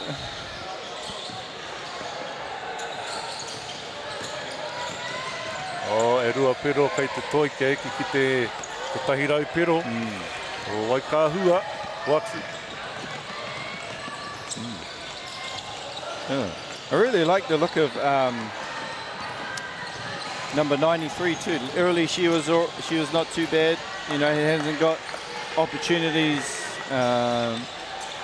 Mauler, that is, young Mauler.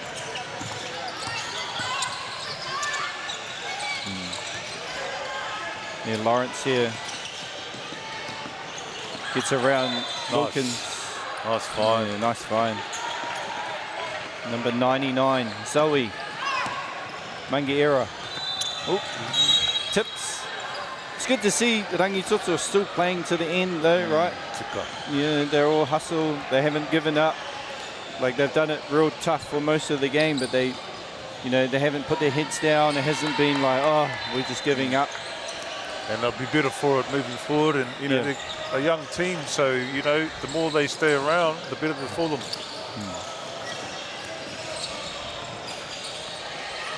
As you see, Andrews, like things like that, getting back on defense, you turn the ball over and uses all that hustle to get it back has been, you know, a credit to them. Tika.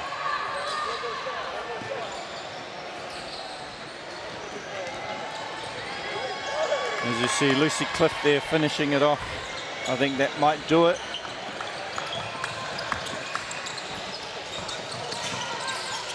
Have a go, nice find there. Good find.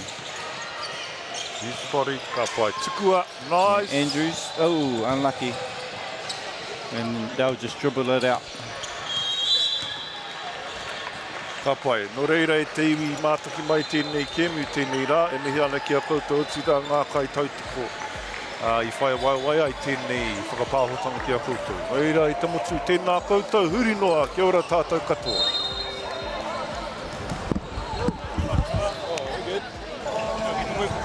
Yeah, hard.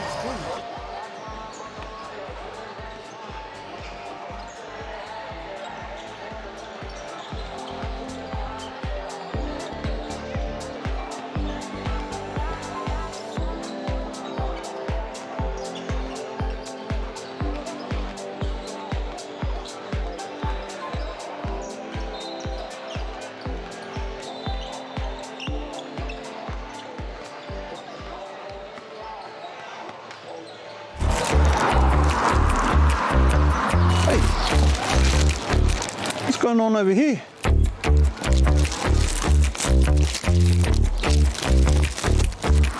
Hey? Oh, it's a basketball.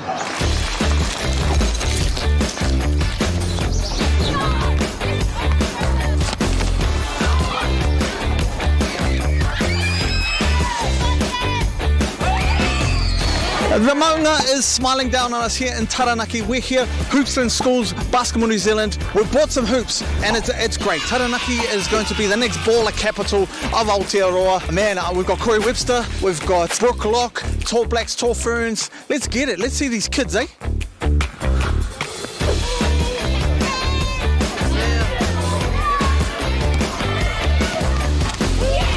How good is this out, Corey? Well, this is what it's all about, right? To get out here and bring some brand new hoops to the schools. Basketball New Zealand have been doing this, running this initiative. Over 200 hoops in schools all over New Zealand, over the North Island and South Island. So it's an amazing thing already, and we're going to keep adding to that. And seeing just talent, like, you know, these young fellas. Like, I saw a kid who's tall as hell. That dude could be a Tall Black right there. Future Tall Blacks for sure, man. You know, another part of it is coming out here and identifying some of the talent that might get missed. So, you know, you might spot the next Stephen Adams out here, the next Tim Provise. The next Corey Webster. You know what I mean? So it's amazing to see. Honoured to be a part of.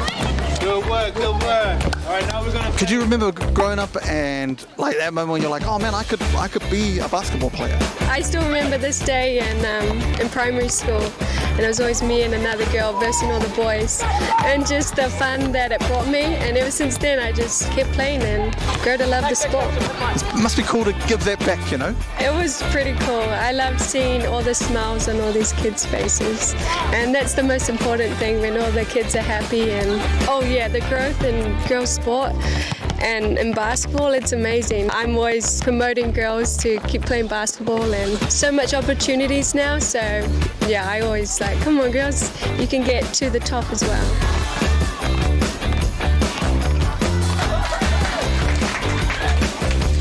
It's really cool, Dan, just to be here and see it happen, you know what I mean? Yeah, that's awesome. And that's what Hoops in Schools is all about, is giving the tamariki and rangatahi a chance to have accessible opportunities to play basketball, and that's what we're seeing here today. We want this in every school, correct? Yeah, we want hoops everywhere, North Island, South Island. So we've done over 200 hoops across the motu now, but there's no stopping. And as basketball continues to grow, our biggest challenge is making sure we have those facilities. So Hoops in Schools and Hoops in Parks, Hoops in MΑORI, it's just the start for us in ensuring that people can play basketball. Why are these hoops so important to our tamariki? We need good facilities for our kids to be able to improve their skills in sport. Lots of our community come and use these hoops. Every day there's at least 20 kids trying to share the hoops. So to have good quality hoops like this will mean that our kids will be able to practice, be able to get involved with sport.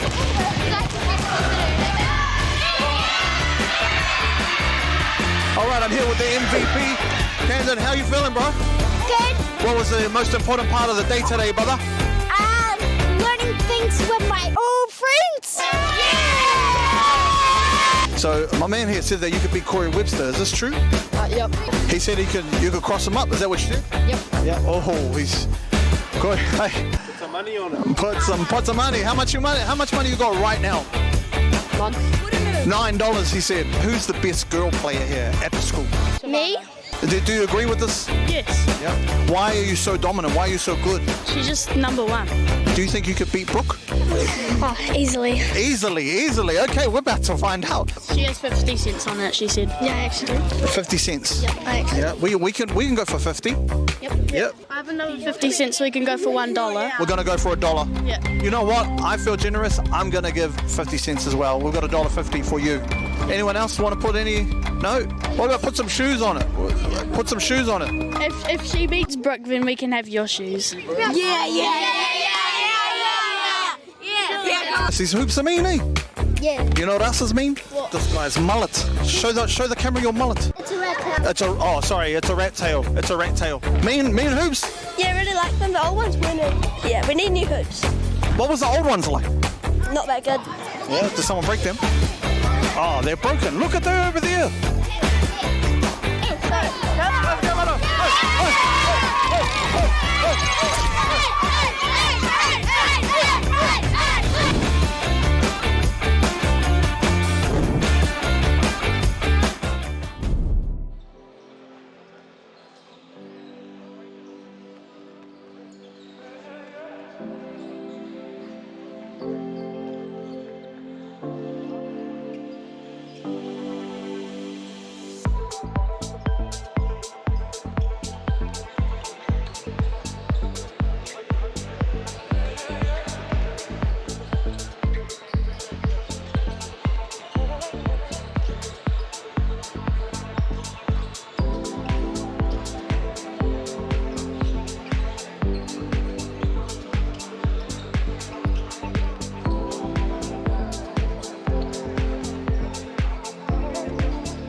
E te tī, e te tā.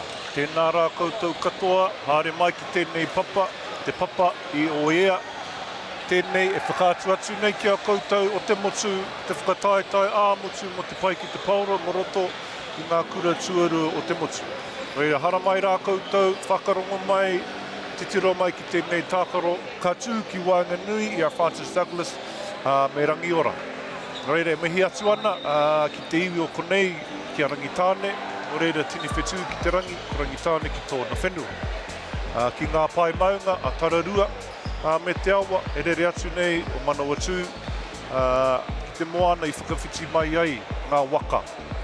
I Hawaii Nui, Hawaii Roa, Hawaii Pāmamao. Tautu mai, haere mai rā tātou katoa. Kei tōku taha, ko taku hoa, kai karanga, ko Taubi. Tēnā rea koe, e Taubi. Tēnā koe hoa, o te raki a koutou katoa. Nau mai, hara mai, ki te papaioia, ki tēnei te kēmu tua toru o tō tātou nei rā tua tahi.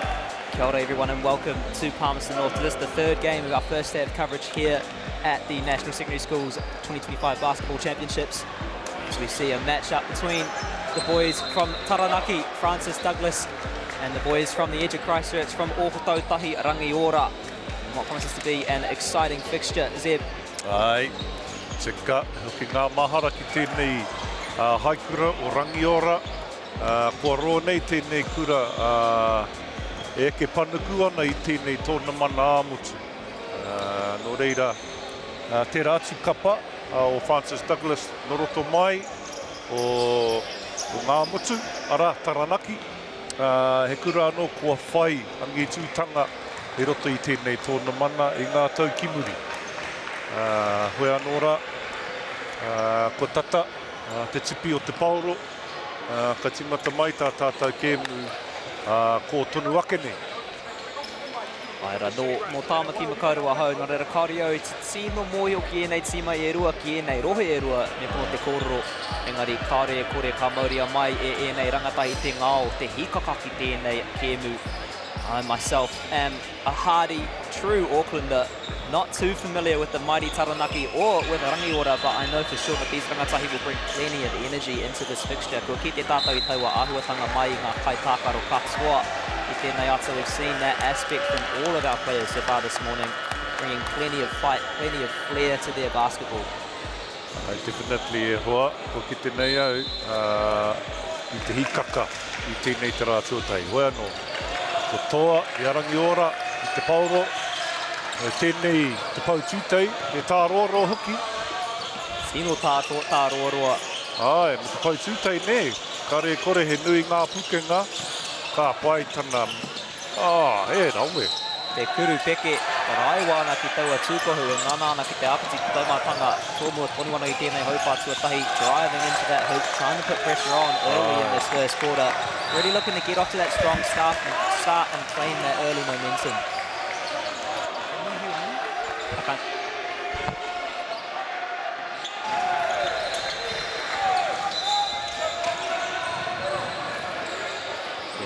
Ia tātou e kite ana I ngā makawhiwhi tuatahi.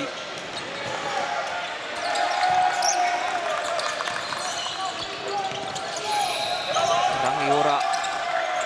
E mahi ana ki taua pai kuru whiwhi toru, working around that three-point line, putting up the shot, can't quite get it to drop on that occasion. As we now see Francis Douglas getting back on the counter, ko tāhua nei he haraki reira, looks like there was a little foul in there. Ai. I panai ai me tana hope. Engari, koira tētai āhuatanga pai o enei rangatahi ahako o te kaha, te hikaka o te kēmu, ka utunu rātou ki taua wairua pai, te whakahoakoatanga. That's something we've seen from these rangatahi, no matter how hard and fast they played their basketball, always keeping that sportsmanship, keeping it friendly. Such a lovely aspect to see from these teams. Ai, ka tika hoki e hoa. It's a fine line to be able to do that, right? Because you're competing hard against one another, and then at the same time you still got to be friendly in some kind of way. Aira. Yeah, ka pai. Makapaitaha ki Francis Douglas. Kua pau tōrea e rātou. Just really getting on that front foot early in this first quarter. We know how important momentum can be in basketball.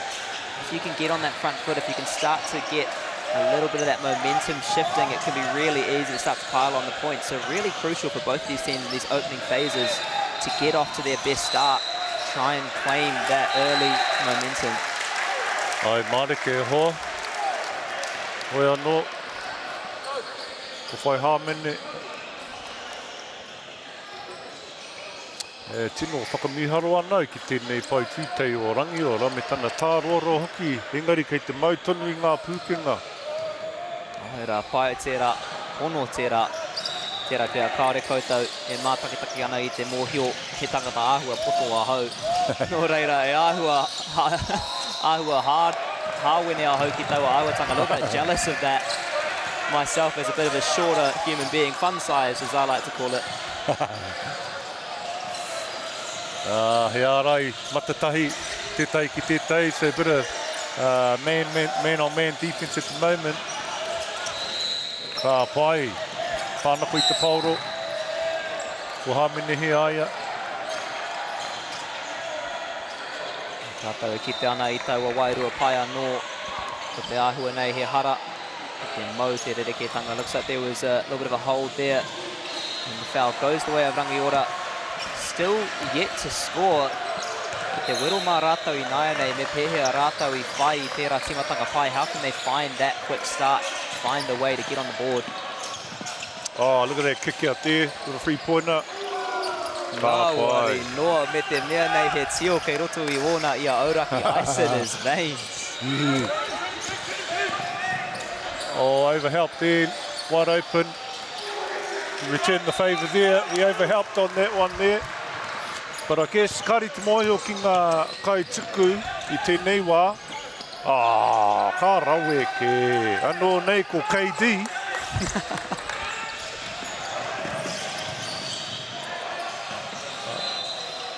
Karanga kore, so no call there. I like these refs at the moment, not calling the small stuff. You're getting the flow of the game happening here. Ai mohi o pai ana raua, koira te āhuatanga o ēnei rangatahi ne, koira te kēmu ka tākorotia he rātou. They know that's the way that these rangatahi like to play, letting them play their own style, their own speed, not looking to put too much pressure on them to play super technical basketball, but just letting them play that strong, fast style that they do love. Tika hoki, whakai mareka ana ki tēnā kōrero o hoa. Me ka kaha karanga I te wihara, ka kore e whai rere te kēmu ne, so great point you made there. These young men like to play fast and hard, and when there's too much whistle, too much influence of the whistle, it sort of gets them out of rhythm a bit. So you see that one flying over to us. I was ready to duck and cover there.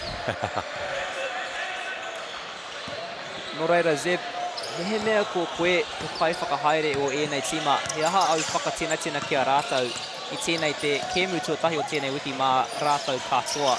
If you were the coach for these two teams, their first game of the week, no doubt, plenty of adrenaline, plenty of nerves. What kind of encouragement are you giving them to try and settle them into their rhythm? Patai pai. Ai, kia me tau te wairua ne. Tuatai, me tau tō wairua e ngā wariaki ai te kēmu. Hoi anō, me kā tonu koe ki te mai waho toru pero, pai tērā maka I te pau tūtei ka kimihea. Kana hoi, noho wā te ana. Ai, ki tō pātai, just to settle into the game and don't force, ne? Don't force the game, but fine, let the game come to you, because it's a long week, and you don't want to start out with a hiss and a roar, and then come game day 3, game 6, and the wheels are starting to fall off because you've exerted all your energy. So just see what the defense gives you. Play to that. Easier said than done though. Ai, ra tautoku I tērā gari, ai. Koera te āhuatanga o ienei rangatahi ni ahako o te aha, ahako o te whakapaukaha, ahako o te ngenge, ka tākaro tonu rātou i o rātou ake kēmu. As you say, so important for these rangatahi to have that long-term perspective, how they're going to play over the course of the week, but with the way that they like to play their basketball, you know, no matter how tired they are, no matter how long it's been, they're going to bring that same energy regardless. Perhaps sometimes to their own detriment, but we'll see how they hold up. Yeah, but it's also important because, you know, these first couple of days determine the rest of your tournament. So they probably do need to start hard and then settle into the week as the week unfolds. But, you know, and adapt on the fly. So we'll see. Haira, ia tātou e kiti ana i etai tāpui mai ngā taha e rua whakātuana i te hōhunutanga o te pūmanawa kei ngā pai e rua, as we see both teams going early to their subs bench. As you say, kind of playing into that needing to play for the full week, showing the depth of talent they have on their respective benches. It's all well and good to have a really starting five, but as that break progresses, you're really going to need that depth of the squad to carry you through. And both teams already displaying how much trust they have in the entirety of their squads to get them over the line. Exactly, and you know, when they come to a game where maybe they're up a lot, they'll give their star players a rest. I tēnei wāne, e tino tata te kemi, nā tōnea ko tā rātou ke matuatai kei te... So they're still finding things out. Ooh, te kuru whiwhi torua no mai tā wāhi rawa atu. Just going from a good leader behind the line there. He's just going to put it up regardless. Good defense there. Nice, fine. With the left hand out to the open man. Good rebound there, and one. Ka haumene he aia, no reira, ka kautehia tērā. Me te te anō mai te rārangi wātea. Aira, rau e tērā nā Jenkins, te namatua ono o Rangiora. Mahi pai ana kei raro i te tūkohu. Te tūrapa pai ana, e āpiti ana I te taumaatanga ki ngā kaiarai. Lovely work from Jenkins there underneath the hoop. Great rebounding and putting that pressure on the Francis Douglas defense. That's so important. Not only working hard under your own hoop, but those offensive rebounds, not letting any space, any breathing room for your opponents to get in transition. And Rangiora really doing that well.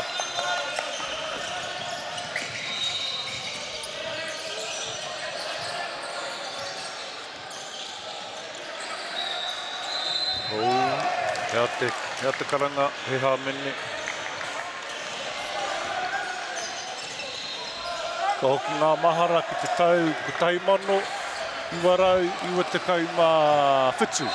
Ka tākaro ai au ki tēnei kapo o Rangiora I te tōna mana āmutu. I roto I ngā kura e waru e toi ana I te tōna mana nei. Ka hinga mātou ki a rātou o Palmy Boys. Tā rātou kai tākaro, ka tuku I te tītere toru. Ka uru. En ka tō I a rātou. I taua rā, I taua taura ka tuarua mai a Rangiora I te tau ko taimano iwa rau I te kau mā whitu. Nō reira, he hitori nui kei tēnei kura I roto I tēnei tākaro. Aira, e mohi o tia e te motu katoa ki te pai o ngā tima putuporo, ngā hākinakina katoa mai a Rangiora. Well known across the motu. Just how strong this Rangiora program is, as you say. They've got that history of producing some serious talent.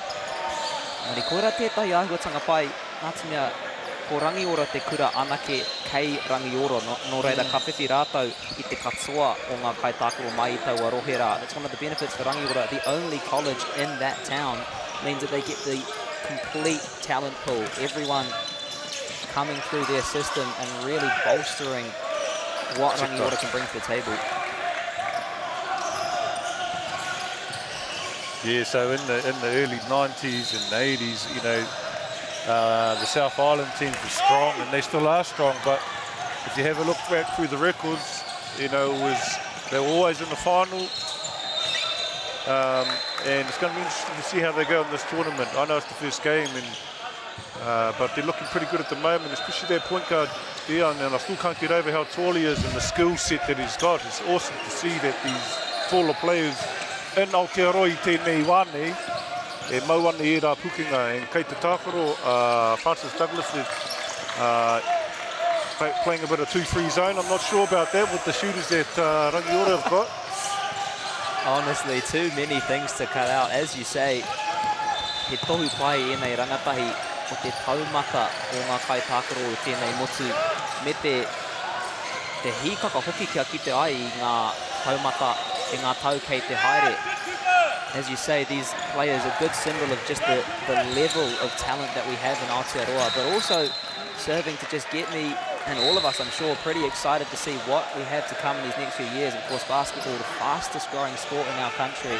If this is the taumata I naia nei, kaihoa ki te ai te iwi, we can't wait to see where we can get to with the continued development across the motu. Bit of half-court pressure defense there from Rangiora, just stemming the flow and slowing the game down a little bit. Ki te titiro atu rā koutou ki te karaka wā, o tino heke, ka pai tēnā pahi, wauhua. Te kuru whakau hoki, ai te nama, te kaumatahi, lovely layout there from the number 11. Great work in transition there from Rangiora. The whakawhiti pai ana mai I te ārai ki te whakaeke, switching it from defense to attack so quickly, just not giving Francis Douglas any time to settle into their defensive formation. Oh, pai, mai waho, kōru piro. Ko te ahua nei tētaia e nei rangatahi ki te hinga. It's like these boys can't miss at the moment. Every single shot landing for Rangiora. Ko te wero I naia nei mā Francis Douglas me pēhea rātou e whakautu. Now the challenge for Francis Douglas, how can they find an answer to this pinpoint shooting from the Rangiora team as we see a wāhiki, a timeout call? Ko karanga e wā rautaki kia kōrero hea I ngā kaiako. Nā wai tēnā, nā tikapo Francis Douglas. Aira. Ko reira, mehe mea ko koe te kai whakahaere, te kaiako o Francis Douglas. Ko koe e kite ana koe I te āhuatanga o enei mena titimatanga. You've seen how these first few minutes have played out. As the coach for Francis Douglas, what kind of encouragement are you giving your boys to either switch things up or to keep going the way they have been playing? Ai, pātai pai tēnā e hoa. Mehe mea ko au, ka panoni ai taku ārai, kia mata ki te mata, o tāne ki te tānene, man on man. Ki te ārai taki wā toru rua rānei, or to a 3-2 zone, because as Rangiora have proven, they can shoot from the outside, and with a 2-3 zone, you've got to cover too much area to get a hand up on the shooter. So that's you want to play a 3-2 zone when they've got good shooters, and a 2-3 zone when they've got bigger people down below. Or if it was me, I'd just go man to man and put the responsibility on each and every one of the defenders. If they get beaten, then they yell out for help. Haira. Ko tētahi wero nui mā Francis Douglas me pēhea rātou tūkaha ki tēnei tangata. Te nama te kaumā whā, number 14, Jake Holmes, one of the biggest challenges for Francis Douglas. How can they stand up against him? We've seen him so influential in these opening phases, on defense, on attack, using his height, using his skills. So no doubt there'll be some serious discussions going on with the Francis Douglas bench as to how they can cut out the threat that he poses for Rangiora.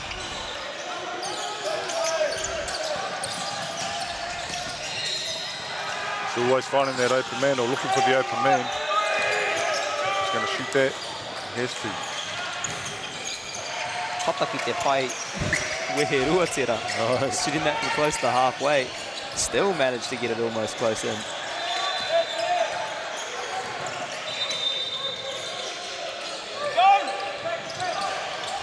Rangiora. Wana ki taua kukuna matau, sending it into that right-hand corner, looking to work it back into the middle, and does so beautifully. Te kuru whakau from that right-hand side. Rangiora just piling on the pressure here. And they're straight back into their defense.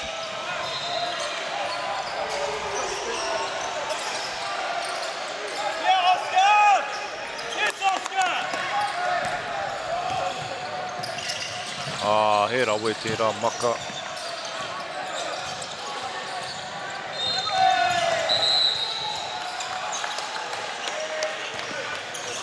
Douglas. Inane o te tāhai.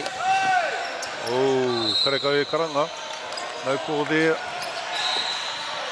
Felt like there could have been almost a foul. He just jumped under his man to get that ball and he fell over, but nevertheless. As we see, te nama toru te kaumā toru o Quelly Mills. Mā Rangiora e uru ana ki tēnei kēmu coming into the game. An immediate impact. Took him about 2 seconds and he got that ball up. Couldn't quite get it to land, but geez, he's making his presence felt early on. Another big body there, nice and long. Tērā pia he wero, he raru tērā mā Francis Douglas ko te teitei o etai o ngā kaitākaro o Rangiora āhua teitei ake I a rātou. Might be a challenge for Francis Douglas in this game. We're seeing, as you say, so much height, so much physical presence in this Rangiora lineup, perhaps more so than the Francis Douglas boys. So the challenge is how they can counter that, how they can balance out that deficit and work it in a way that cuts out that advantage. Tika, by moving the ball a lot more, you know, and getting the defense to move and then penetrating the gaps, moving the defense and looking for open men on the outside. You know, there's a number of ways, but really sort of just getting into the offensive sets early, knowing what they need to do and executing on that. I tēnei wā, ko ngā kaute, turu tekau, rua tekau mā toru, aroa mai, kia Francis Douglas. E kei te he tēnei kau tēnei. Aira, ko te ahua nei te tauaro. Aira. O reira, kei te he tēnei kaute tēnei wā, ko te tima o runga ko Rangiora, rua tekau mā toru ngā pointa. Oti rā tekau mā rima kia Francis Douglas. Aira. Engari, sino tata tonu, ahakoa I taua hauwha tuatahi ko te āhuatanga I te tino toa a Rangiora. Kea rātou te nuinga o te maupoi, kea rātou te nuinga o ngā kuru. Engari, tata tonu a Francis Douglas. It felt in that first quarter like Rangiora had the majority of possession. They had the majority of the shots. They had the mana. But Francis Douglas doing a great job not to let that gap get away from them to a point where they can't bring it back. So you really have to mihi atu kia rātou for that defensive work, kind of absorbing some of that pressure that Rangiora have been putting on them. Yeah, exactly. Tika tā e hoa. Nā te mea he kēmu roa ne, and it's a kēmu of runs, so just got to try and weather that storm, and that's what they're currently doing.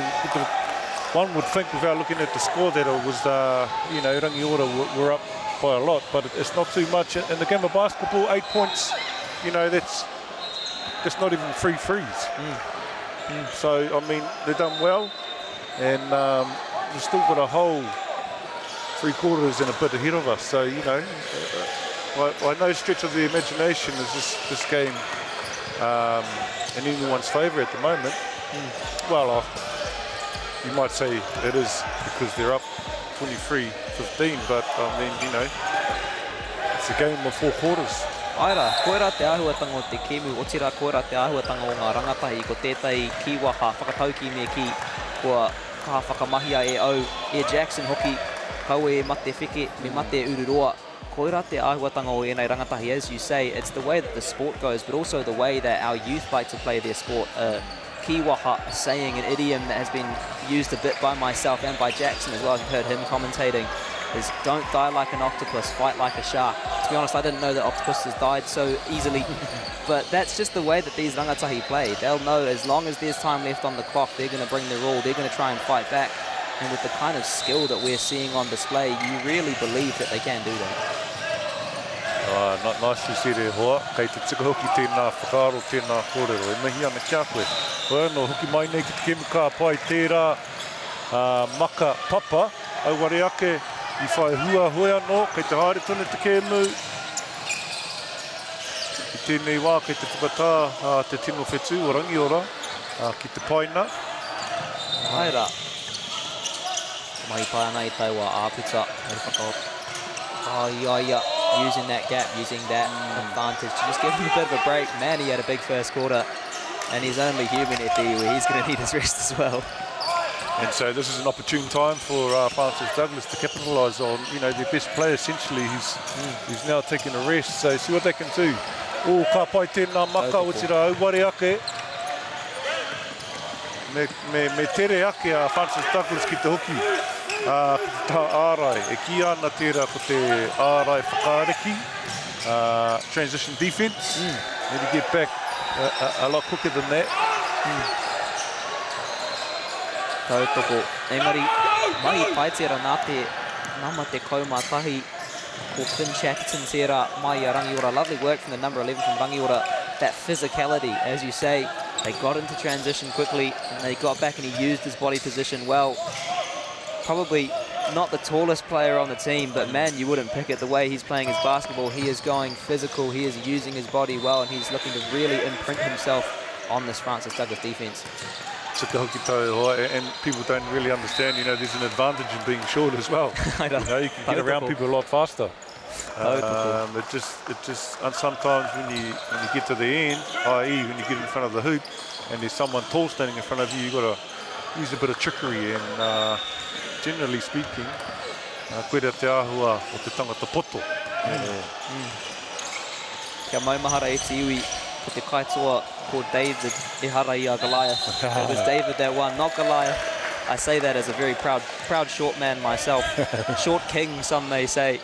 Love to see these boys getting out and doing us proud on the court. So we now see Chatterton again. Just looking to run it out from the back.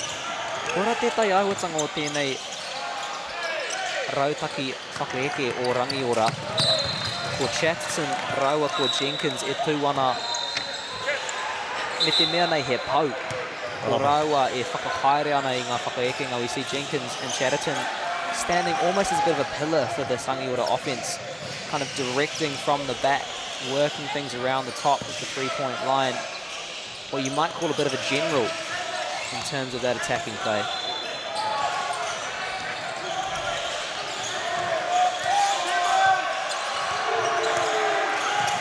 Ārai. That's going to keep the tangata wāte ana. Ka pai tērā tā ārai. E patu I tēnā pauro. Uru whakau paero atu tira. Lovely layup there. And an offensive foul by the looks of things.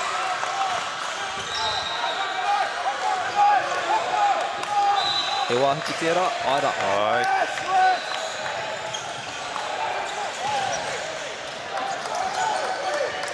E pai tēnā karanga wā taupua, nā te mea huki mai ana te kapo Francis Douglas. Koera te wā pai ki te karanga I tērā, nā te mea he whakapōturu I tangi tūtanga o tērā atu kapa. Ka koro anō huki mo ngā rautaki. E whai hua nui ai te kapa. Ara kore ka pērā ngā koro o ngā kai ko e rua ka ngana ki te whakatau I a rātau kai tākoro. Kora tētahi mea kia tauri te hīkaka ki te whakaaro. No doubt that'll be the aspect, the essence of the motivation from both coaches. It's one of the most important things to try and balance that excitement with the calculation. How can you bring that energy but not get ahead of yourself and keep yourself settled and use that energy rather than having it come back to bite you.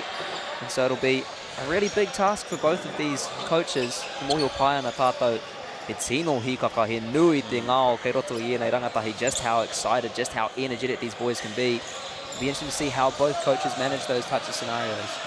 Tika, you hit it on the nail there, Hoa. It's about managing their testosterone levels, right? And sort of just playing with a cool head. But at the same time, keeping up that intensity. Mai waho, ka pai tērā tangata I raro, a Caleb, me tana whawha ki te pauro.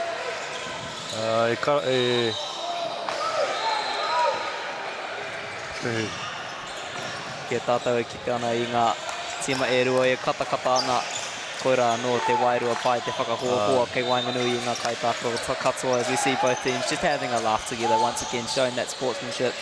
that friendly spirit regardless of the situation. Lovely to see. And now Rangiora back on transition. Tau tino kai takaro e hoa kua hoki mai. Mama. Kiau nei ka tae e tērā tangata, Jake Holmes. Te kuhu ki roto I te whare tonu, me ka hehea te eia, engari, na tana me ki ko tana taha whakaro ki tana kapa, hari te mea, kai te mohi o ia, hari tēnei kēmu te kēmu. Taki tahi anake, engari he, ka tō ai te kapa, mea ka mahi tahi ai te kapa. Tautoko. Ara, koera tētahi mea nui kare kore kei ia tima o tēnei whakapaitai o rātau ake whetū tāreke me ki. Engari me pēhea rātau te whakamahi I te katoa o ngā tima, te hōhunutanga o te pūmanawa kei ngā pai. As you say, each team's going to have their stars. How can they use their bench? How can they use their depth? Exactly. Ki te ana ia Rangiora ngā maka whiwhi. Free throws to Rangiora. I feel like we haven't seen many free throws. We've been playing such fast flowing basketball. We haven't had many stoppages. Tata, hoi anō, ai ore ake, ko tino, hoki kaha atu ki te kēmu.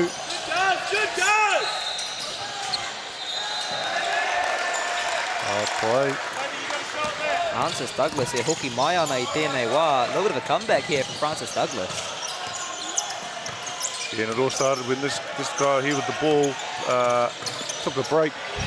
Now he's back in the game. We'll see what happens with him in the game. And one of his biggest attributes for me is, you know, I can see he knows the game, he knows what he's doing, but he can take the ball to the hoop at ease, but he's not doing it. He's not pushing it. He's getting his team involved. But you know, as the game plays on, and no doubt in the depths of the fourth quarter, he'll start taking over. That's my anticipation anyway. Tautoko I tērā whakaaro. Taora. Tērā pēra e whara. So we see once more, as you say, the work of number 14 from Rangiora, so physical in and around the rohe kuru, in and around the key. Going a little bit overboard there, potentially. Looks like Francis Douglas, looks like number 7, Cade Osborne, just coming off a bit worse for wear. But plenty of physicality early on from both these teams. I'd like to see that number 13 get the ball a bit more down low, because he's a bit of a presence himself, you know.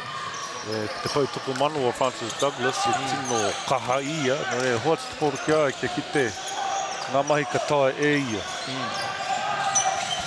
Sometimes when they shoot from outside, it's a little bit lazy, because you know, you let the offense flow and see what comes of it. But sometimes they might shoot that shot a little bit premature. Haira, koera te whakaaro, ko korotia ke tia e maua, kia tau te whakaaro, kia tau te rautaki. You've got to just keep it settled, keep it calculated. So easy to get ahead of yourself, especially in these big games, these big tournaments. These boys have worked so hard all year. Here they are in Palmy at the national championships. That adrenaline will be so high right now. And so it really is a challenge for them to stick to their plan, stick to their rautaki, despite the occasion.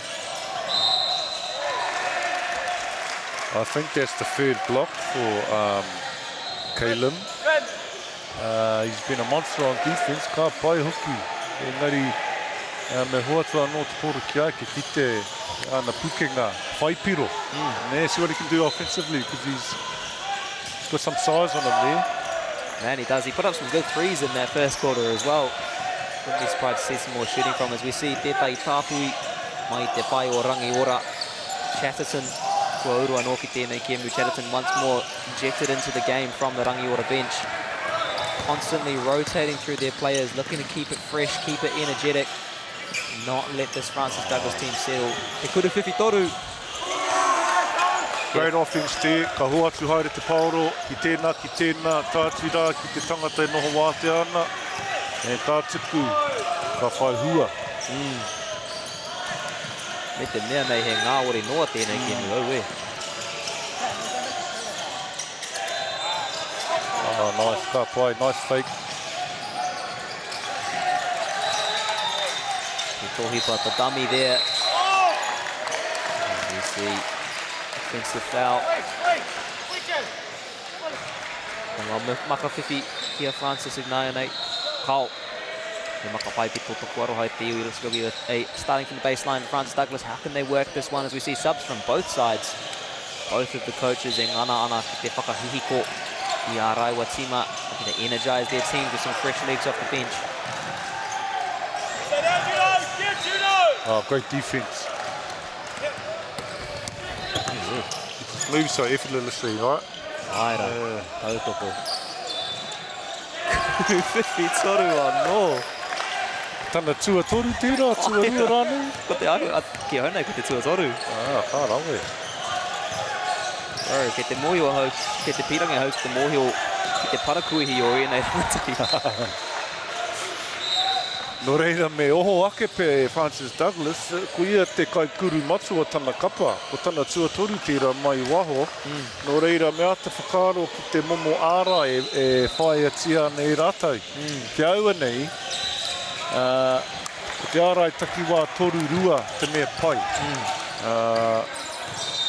Takitahi ki te takitahi rānei. Koe anō, mai waho, ko tana tuawha, kua wera te ringa. Ko wai tēnei rangatahi. Me te mea nei kua taimai a Steph Curry ki te tata nei whakataitai.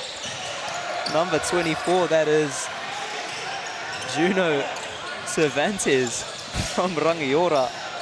Honestly, interested to see if he's going to finally miss one eventually. The way he's going right now, I think he's shooting 100%. Kāri kitea e te kai wawao, hi hiko e haere.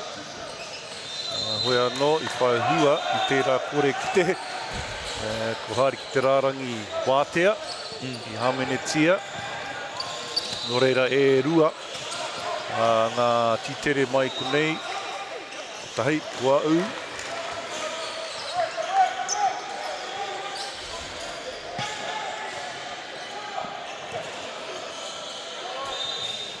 MāORI noa. Me te mea nei, ko te hauporo tēnei. I wahangu te katoa i aia e guru ana. Just like we're on the golf green, good etiquette. Everyone nice and quiet, letting him shoot. Love to see it from all these spectators. Once more. Oh, ka pai tēnā ārai, Juno. Set a nice swing there to get his man open. Hones out there on the three-point line. So he's not just shooting, he's also, you know, getting his teammates open for open looks. And I guess, you know, because he's nailed a few, you know, they're keeping a close eye on him now. So now he can actually have a lot more influence in the game and many other areas because people are going to run to him. So when they're running out to him, it's just a quick fake. They're going to jump in and he's wide open to penetrate down into the hole. So once you nail a few shots, the game becomes a lot easier because you've got more options now because people are keeping a close eye on you. Koera tētai atu āhuatanga timo pai o tēnei timo mai i Rangiora ko te kaha o ngā hononga kei Wainganui i ngā kai tākaro katoa. Tino ngāwari te nekehanga o te poro kei Wainganui o rātou. That's something else we're seeing from this Rangiora team. The strength of the connections they've got, the chemistry, as you say, moving it around. And each player showing their individual talent. It's all well and good, as we say, then to mark out number 14, but once he's down, Rangiora connecting well with the remainder of their team and causing new problems again. Really just not letting Francis Douglas settle into any sort of defensive strategy, because each time they cut out a player, it just feels like another one pops up. Tika. Koera te pai o tētahi kapa, kaha ne.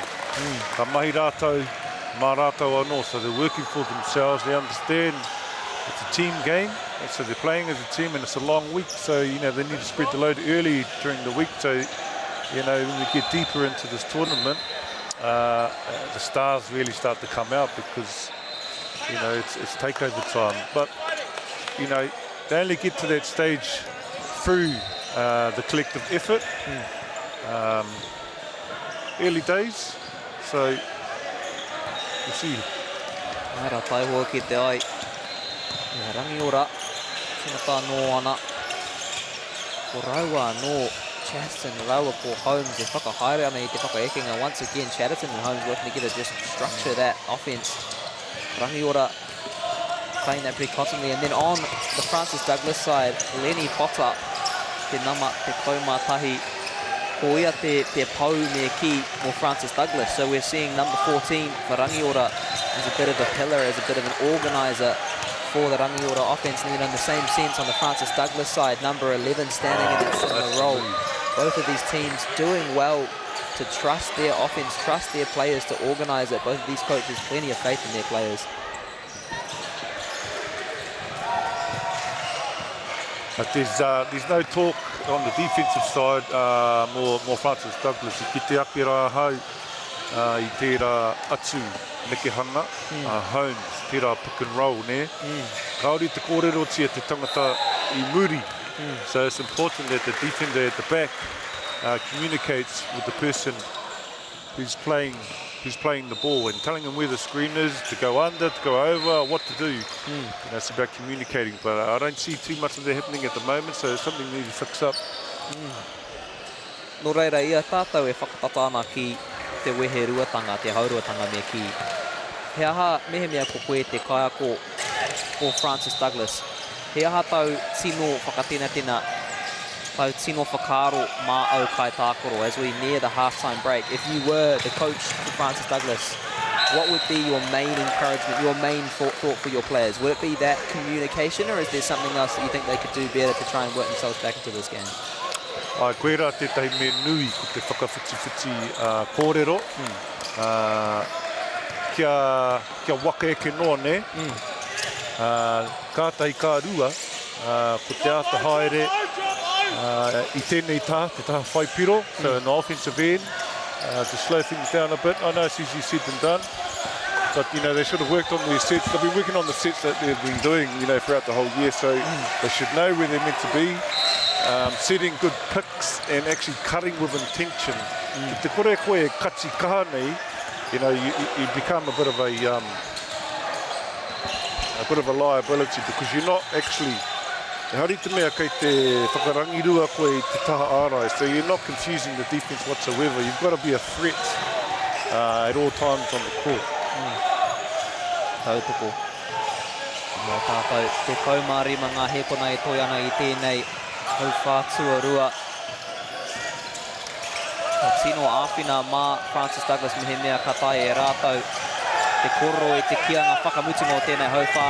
So important that Francis Douglas get the last word in this quarter. Can't quite do so. Koira te hauruatanga. And they almost did. Tino tata. Engari koira te wehe ruatanga o tō tātou nei kemu. That is half-time for Rangiora. Oru te kauma waru ngā piro kia rātou e toa ana. I rungi a Francis Douglas. Rua te kauma rima ngā piro. Reira ka paku whakatātātou. We'll take a quick break. Ka hoki mai ākua nei ki te haurua suarua. Funding is a real challenge. We know that a lot of schools face that ongoing, and the reality is if you go to a lower decile school in New Zealand, you are less likely to be able to afford to participate in sport. Obviously, having come through it myself with kids and being one of those kids myself who played sport, I know how much it defined who I was. And now being able to go, I can't fix it all, but we can help and try and give to those people who are going through really tough times. It's a real privilege, but you know, for us, we want to see others get involved in this. This is not a selfish thing for Apollo. This is about how can we get, whether it's construction or other businesses, to get involved in this. There's a lot of things that kids miss out on, and so to have businesses step up and want to be involved and to help is a game changer for schools. It really is.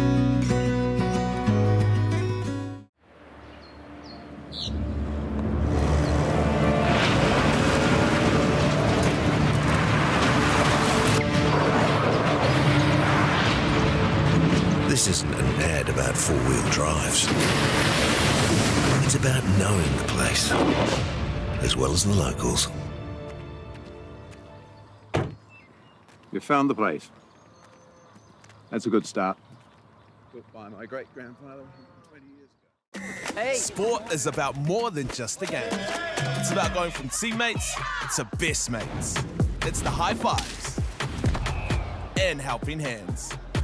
That's why Caltex is proud to help fuel school sports. The forest should never have been taken off this steep hill country that's eroding, and it makes absolute sense to afforest those hills. What we're doing here is using the exotics to help that process get established. We're looking at a managed transition process where those pines are progressively thinned as the native understory establishes. We're trying to do several things here. Soak up carbon, establish native forest, and we're trying to improve biodiversity. You're achieving an awful lot with one program of activity. Who is Israel Adesanya? He's the middleweight champion of the world. I compete. Don't want to boast, but we do lead the way in a lot of areas. When they hit the stage, it's like, wow. Yeah, that was a bit controversial back in the day. I'm an addict, but I didn't think it would be this hard. Kind of a bit funny when people say to me, oh, what are the boys up to? And I'm like, oh, hang on, I'll just get out my phone and have a look. How do we do something that we think we've lost, but maybe we haven't? There's always going to be times when I'm tempted. Natural history all around, you just can't avoid stepping on it. Just thought it was a man's job. I would go back to my hotel room and I'd be broken. It's better to be a warrior in a garden than to be a gardener in a war. This is the future. It's hard to explain the feeling walking in the footsteps of your ancestors. The Matariki season of Paki Pūmeka Aotearoa ki Māori Plus.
E hoa mā nau mai huki mai anō ki te papu ioia ki te haurua tuarua o tō tātou nei kēmu. Ko rangiora e toa ana kia Francis Douglas. Hā te kau ki te rua te kau mā ono. Indeed, we welcome back to the second half of our fixture here in Palmerston North. We have rangiora up over Francis Douglas 40-26. Zeb, tino tata tērā haurua tuatahi. E tae koe te mohi o mā wai atoa, ne? Te kahuki. En tēnei kēmu a te pai ki te pauro. E kēmu pai nā te mea. Aha koa kairaro e putsu ana e tā tunu te huki mai ki roto I te kēmu. And they call it a game of runs. And you know, it's whoever has the most runs in the end tends to win. So we'll see how this half here goes for Francis Douglas. No reira mātakitaki mai. Te tohi papaiti out of a little dummy. Looked like he was going to go for the three. Just held it back and touched. Nice rebound. Great defense, one-on-one. Unfortunately, there at the end, they fouled their person, but great defense. Pai rao atu. Haere e kore. Pera te koro o te kaiako. I taua wehe ruatanga e whakatina ana I ana kai tākoro. I koro koe pāna ki tērā I te haurua tuatahi. O te mahi ā rātou, tā rātou mahi. Ki te whakamutu I ngā whakaekenga I ngā mōrearea o tēnei tima mai I rangiora, as you spoke about in that first half. And no doubt the coach would have encouraged his team during the halftime break. For Francis Douglas, the biggest thing is how can they cut out this rangiora attack? So many different facets, so many different strategies. We've seen number 14, as you say, Holmes working as a pillar. They've got such depth. The real challenge for Francis Douglas is not necessarily how they can put more points on, but how they can stem the flow of points coming at them. Exactly, yes, great point. E rua ngā taho tēnei kēmu, ko te tā ārai, ko te tā whaipiro. And e ki ana, he whakatau wā ki kei roto I tēnei tākaro, Ne, ko te taha ārai e tō ai, e whakauhu wakai.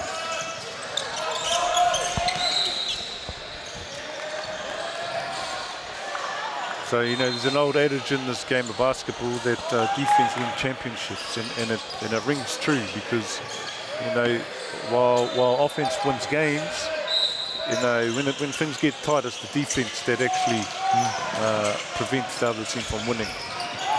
Tautaki tērā. Te nuinga o oku akeha kina he kai ārai ahau, no reira e tino tautoko ana hau taua ki anga. Majority of the sports that I play, I am a defender myself, so I will well and truly support that point. Don't think we get enough credit for the amazing work that we do. Engari, kora te rereketanga o te poi tūkohu, i harai te mea he kai ārai, he kai whakaeke noa koe, me mahi pai koe i ngā tahe e rua.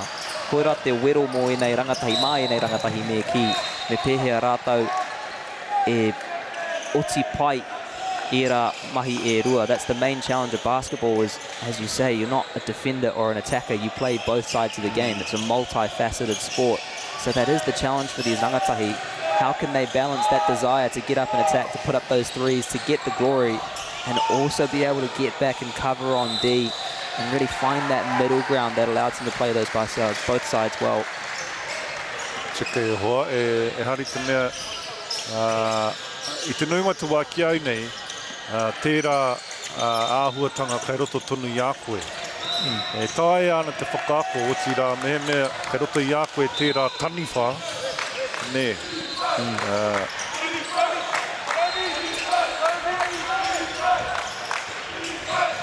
E tātou e rongo ana I te karanga defense mai ngā kaitautoko.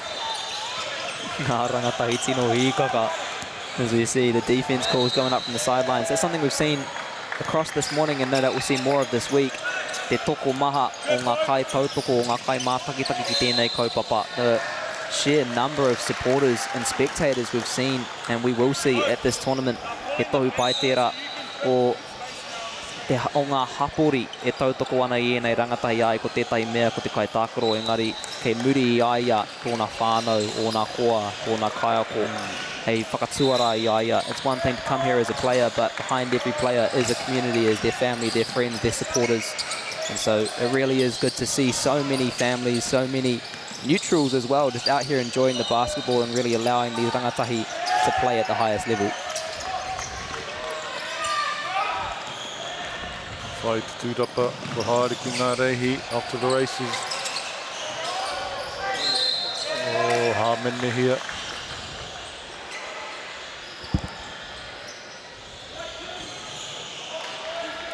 E rua ngā titere kei te haere mai. E tātou ki te ana I ngā kai tautoko ki te taha as we see on screen. Good crowd turned out for this one. The amazing thing is, we're only on the first day, so I can't wait to see the numbers we get in here as we near to the finals at the end of the week. The standard has been set high. No doubt that bar will continue to be raised. As we see number 2, that is Tate, draining tērā makawhiki, that free throw. And rangiora, kua timata pai rātou, kua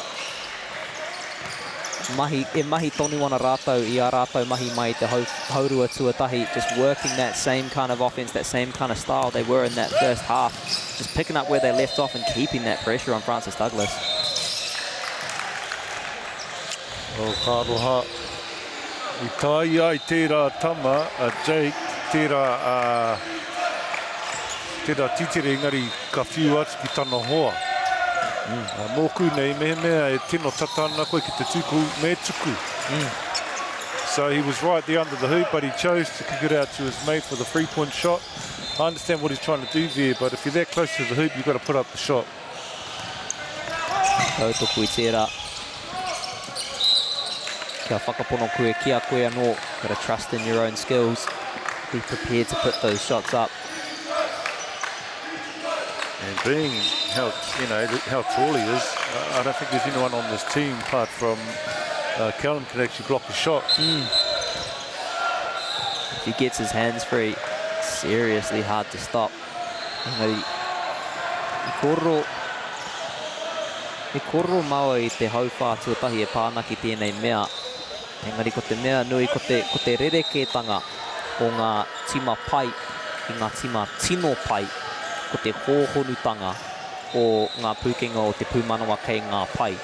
As we spoke about in the first quarter, the difference between a good team and a great team is not necessarily how good your stars are, but how good your bench is, how good your squad is. And so we talk a lot about number 14 for Rangiora Holmes, and he is a fantastic player, but it's a long week, a lot of games to come, a lot of basketball to be played. Nō me pēhea te kaako o Rangiora e whakamahi i ana kaitākaro katoa. How can he use his entire squad to allow star players like Holmes time to rest, but also to capitalise when he's off the court, not just to be filling time, but to continue that pressure regardless of whether he's playing or not. Ai. E kia nei te tai rautaki kia timata pai ai te kēmu ne kia whānui ai. O mai waho. Tā wahira atu. Ai. Ngāwari noa ne. Taira. Ai te taira. Yeah, so it's about getting an early lead, and then later on during the game, if you can hold on to that lead, it then gives time for your stars to have a bit of a rest. But tika hoki tau, ne, ko ngā tino tīma, he nui ngā pupunga kei te paina, ne, kei te... so on the bench, they've really got a full squad there that they can call upon, and you know, the last person on the bench, they can rely on that person, and it's something that's built upon throughout the year, giving them confidence, and so they've done a great job. But you know, we've still got plenty of time in this game. Roa tonu te wā e toi ana, kare kore ka whakapono tonu a Francis Douglas ka taia e rāpea te whai tētai ara ki te tō i tēnei kemu. No doubt, with the amount of time left, Francis Douglas will keep believing they can find a pathway, find a way to win this game. That aputa, he nui tonu, te kaumārima ngā piro, engari, kua korotia kētia e koe, tēnei mea, he kēmu o ngā oma me ki, a game that runs this basketball. Doesn't take much for Francis Douglas to get on a good little run, and in the space of a couple of minutes, that gap is down to 2-3 points.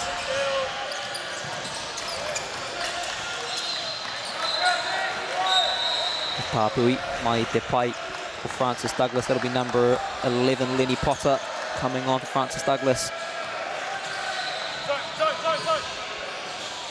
Me ana te kaiako, he arai taki wā te haere ake nei. Nō reira me rite, me tika, te taha whaihua. So the coach of Rangiora was just letting his team know that they were playing the zone, so they played the offense accordingly to counteract that, which they did.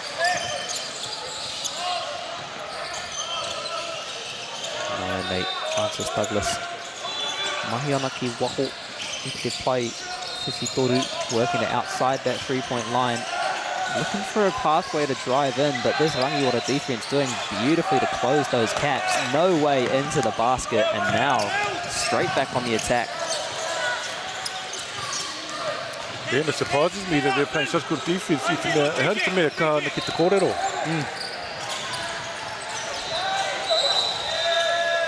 Ngari koera tētahi āhuatanga o ngā tima mai ngā kura, ngā rangatahi.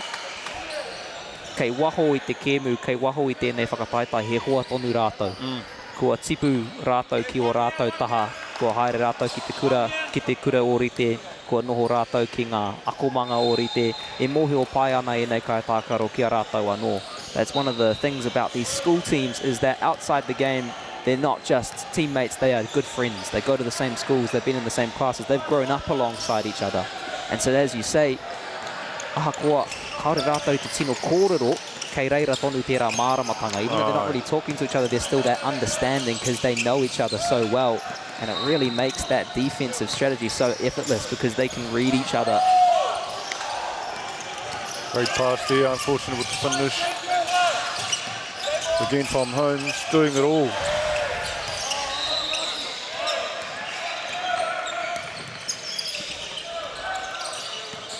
Kei mā whitu te rereketangi tēnei wā, no reire kei te tipu mai te aputa I wangi nei kapa ke te kai mātua haere te wā. Rua, ira, iwa, hekona e toi ana hoeno ko whakawhitu mai te pauro. Ki a Rangiora, ki a Holmes. Mahi pai tērā nā Rangiora ki te whakapau, ki te wāti kuru. Lovely work there from Rangiora just to run the shot clock down. Francis Douglas not able to get a shot off, and then as you see, when that shot clock starts to run down, ia tērā wā e whakapautia ana me ki. Ka ngana rātau I ngā mea āhua ua, ngā mea āhua mō rearea. They'll go for those more difficult, more dangerous options. And Rangiora doing a great job just slowing down the offense, and they know when they can cut out that Francis Douglas rhythm, they can start to force those mistakes.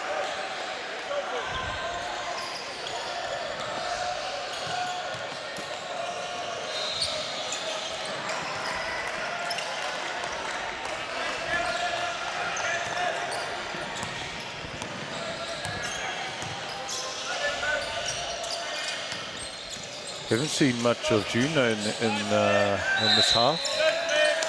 You know, he's got the hot hand, but he's done a lot of sitting, and he's still kei te kahatunu I ki te aki tana kapa mai te taha, no reira he tohu pai tēnā o te kaitākaro pai, waiaro pai. Great attitude there, hasn't seen much playing time, but he's still on the sideline, giving it all, participating in the game. Be good to see him back because they're stuck with that 2-3 zone, and I feel Rangiora can get some get ahead some more with him in the game, because with the 2-3 zone they leave those shooters a bit more open. So I mean, they might be resting them, who knows. Aira, e pono tau kororo I tērā hauwha tuatahi. Ko tahi rau pai heneti ia mai waho I te pai whiwhi toru. He was 100% from out beyond that 3-point line. Francis Douglas. Pērā pia e whakaaro pai tērā mā rātau hoki. Kua ua mā rātau ki te paraiwa, ki te tūkohu, ki te whakamahi I ngā kuru whakau, ngā kuru peke. Nō reira tērā pia kia panoni tā rātau rautaki ki te whakamahi pai I ngā piropu. We've seen from Francis Douglas, it's been difficult for him to drive into the basket, layups, jump shots, not quite coming off. So perhaps, as you say, maybe Rangiora should start looking to their threes. Francis Douglas should potentially look at it as well. When they're struggling so much to drive in, they just need to have a go from range and try and put some scoreboard pressure back on Rangiora. Pārai tia, rejection that from te nama te kaumā toru. And I think that's his fourth. So he's a bit of a beast down there, but he hasn't had too many goes at actually showing what he can do offensively. So, you know, I'd feed him the ball and see what he can do.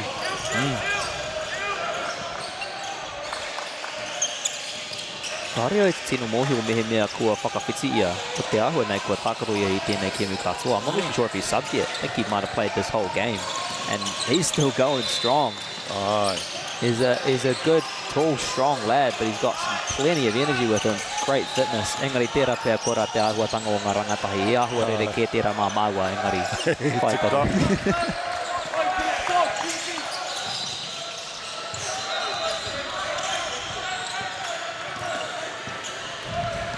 One more.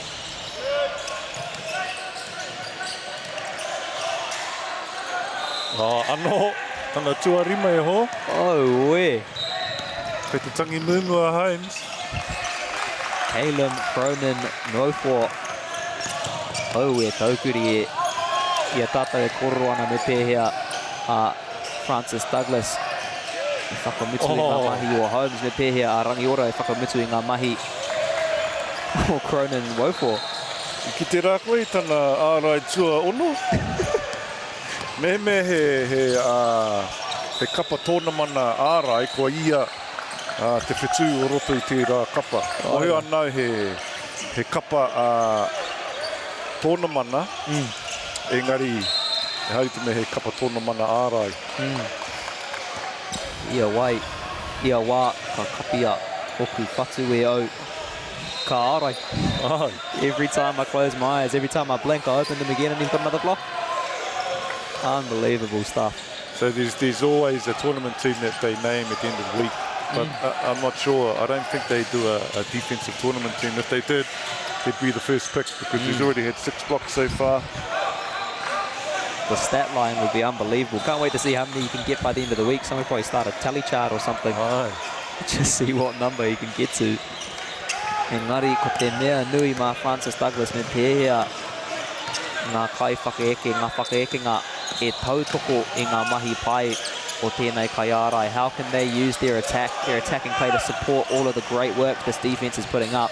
Especially number 13, he's putting in the hard yards for his team on D, but we need to see them translate some of that into points.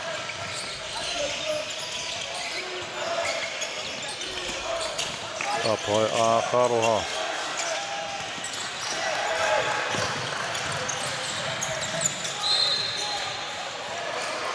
Yeah, I don't know why Francis Douglas is persisting with this 2-3 zone, because I mean they're not too big down low, and every time they come off that screen on the wing, they've got this big, huge gaping hole where they penetrate straight into, and from that point, you know, the world becomes the oyster. They have so many options off that, so to delete that, they need to change it up from that 2-3 to a 3-2 or even a man-to-man. I don't know why. Ooh, mai waho, nā pai. You know. Oh, how te mate konei. Tērā pia he harataku ni. That might have been an intentional foul there. Perhaps a little bit of shoving going on.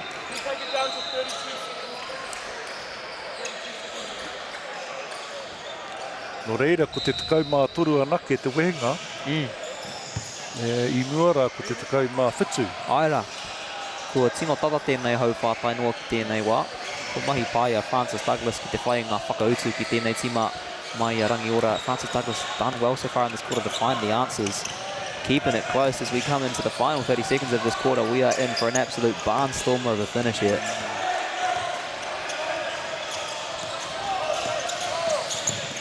Ka pai. Te tāhai. Te kuru whakahū. Rawe rawa atu. Kia hatia I hamene hia. Ai, ko te ahua. Kare atu tino moi o kao. Kia Rangiora tonu te kaumārua ngā hekona e toi ana.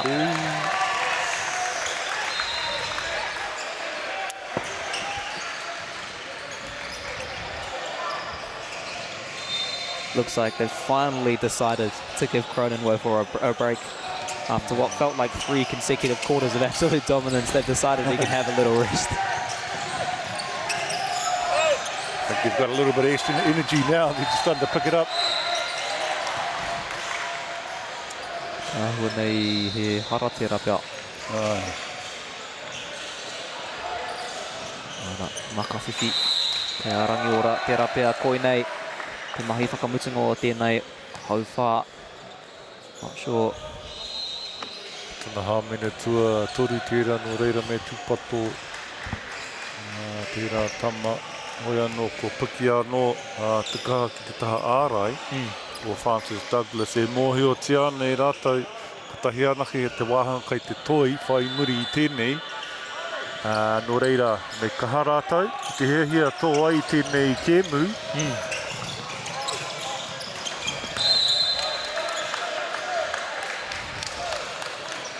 Koira te whakamutunga o tēnei hauwha tuatoru. Ko Rangiora tonu e toa ana. Rima te kaumatahi ki te toru te kaumaiwa.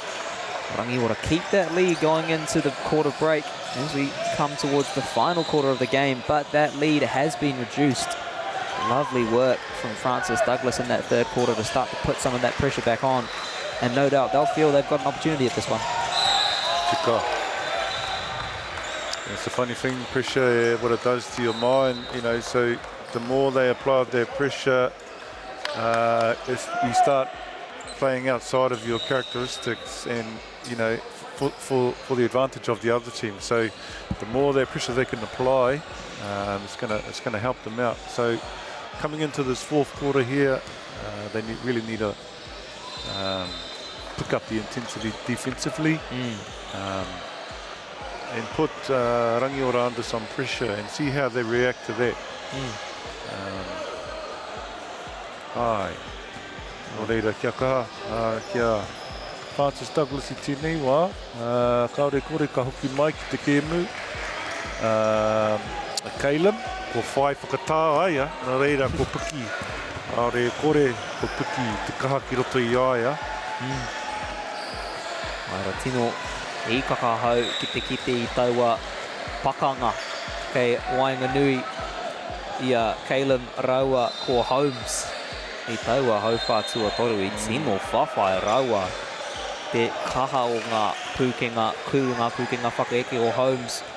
E tūtaki ana I te pātū o Caleb. We saw in that third quarter an absolute battle between number 13, Caleb Cronin-Wofor, and number 14, Jake Holmes, with all his attacking prowess and skill coming up against the wall that Caleb was putting up. Can't wait to see how that matchup's going to play out in this final quarter, but te kaumarua noa te aputa. Nō reira, kei ia tima tēnei kēmu. Te kaumarua nake e whānaki ngā tītere, me ka tuku mai te pai I toru. E hariki me rahi tira. But I still think we're still yet to see the best of Holmes. He's sort of just taking it a little bit easy, and I think we might see what he's really made of coming into this fourth quarter. He might try and take over, who knows? But I really think he's just taking it easy, and we'll see.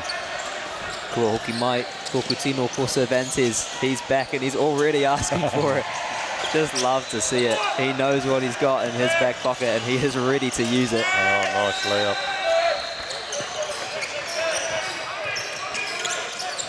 Just having him out there, it poses a challenge for Francis Douglas because they know he can shoot, so they need to stay home on him and not help. So that leaves up diving lanes.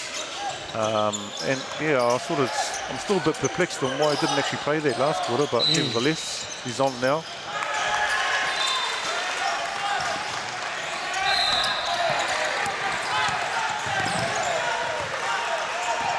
Tērā pia, he rautaki tērā.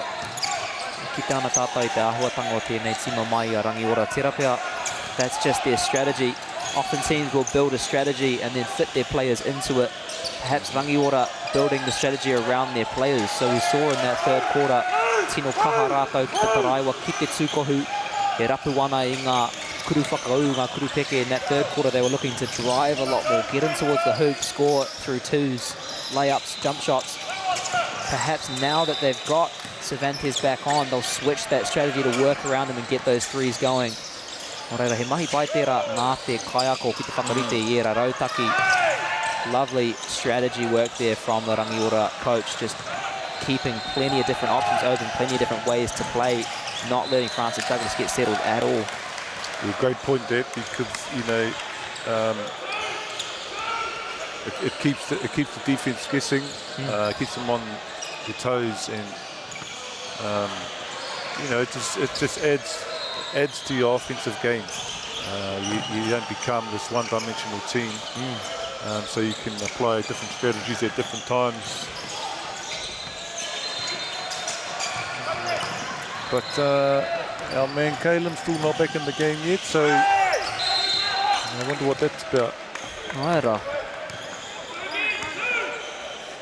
Definitely the defensive pillar for his team, so yeah, I'm a little bit perplexed on why he's still not back in the game. He might be tired, I'm not sure. I wouldn't guess though, they've been a rangatahi. Tērā pia he rautaki tērā. Francis Douglas, se mohio pai ana rātou he roa tonu te wā, engari ka tere whakapau taua wā hoki, ka whakapau tia, kia tika taku heteru te reo. Nō reira, tērā pia he whakamahi ana o rātou kaiako, tō rātou kaiako me ki I ētahi tangata kaha ake ki te whakaeke. So perhaps Francis Douglas, they know there's a lot of time left, but that 7.5 minutes will go away pretty quickly. So perhaps they're just playing a bit more risky and looking to use more attacking players, try and get on the front foot. But as you say, it's all about balance. It's one thing to try and get those points back, but there's no point scoring those 16 points if Rangiora get another 16 as well. You've really just got to find that balance, and no surprise, he's now back on the court.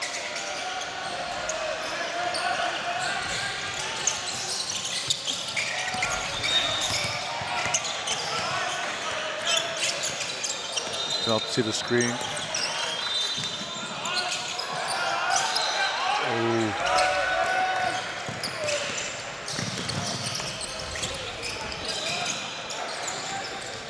That's for sure. Ai. E ha mene tira. I pana, I tana kai ārai, I tana ringa. No reira. So when you see that, if his arm goes outside his cylinder, it's definitely an offensive foul. Kua whakawhetihia. E hea na ha mene. Kei te mōhio koe. Kāre au te tino mōhio, engari. Pēra pēra koe rā te take. So a great opportunity now for Francis Douglas to actually, take advantage of Holmes not being on the court at the moment. Let's see what they can do. Nice look. Shooter. Ai, me tuku. Shot clock. Kauri karange. Ai. Kauri te wā titere I karanga.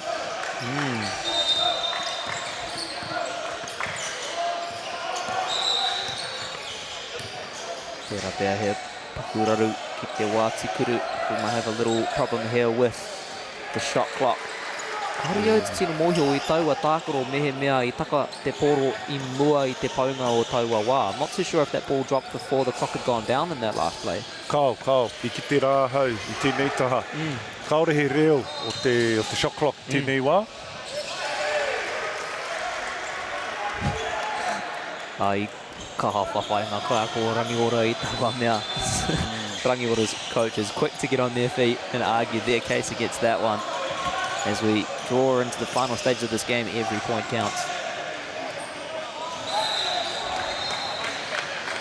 Kei reira, Maiwa, a tāhua rau atu. Mo koutou te Waimaori e kia ki te Maiwa e noho ana ki konei. Nō reira, he aha te taunga. He ahua nei kua whakakorengia e rā piro e rua. Ka timata no Kea Rangiora. Looks like those 2 points have been cut out. And Rangiora will start from the baseline. Cervantes straight at the pocket. Wasting no time.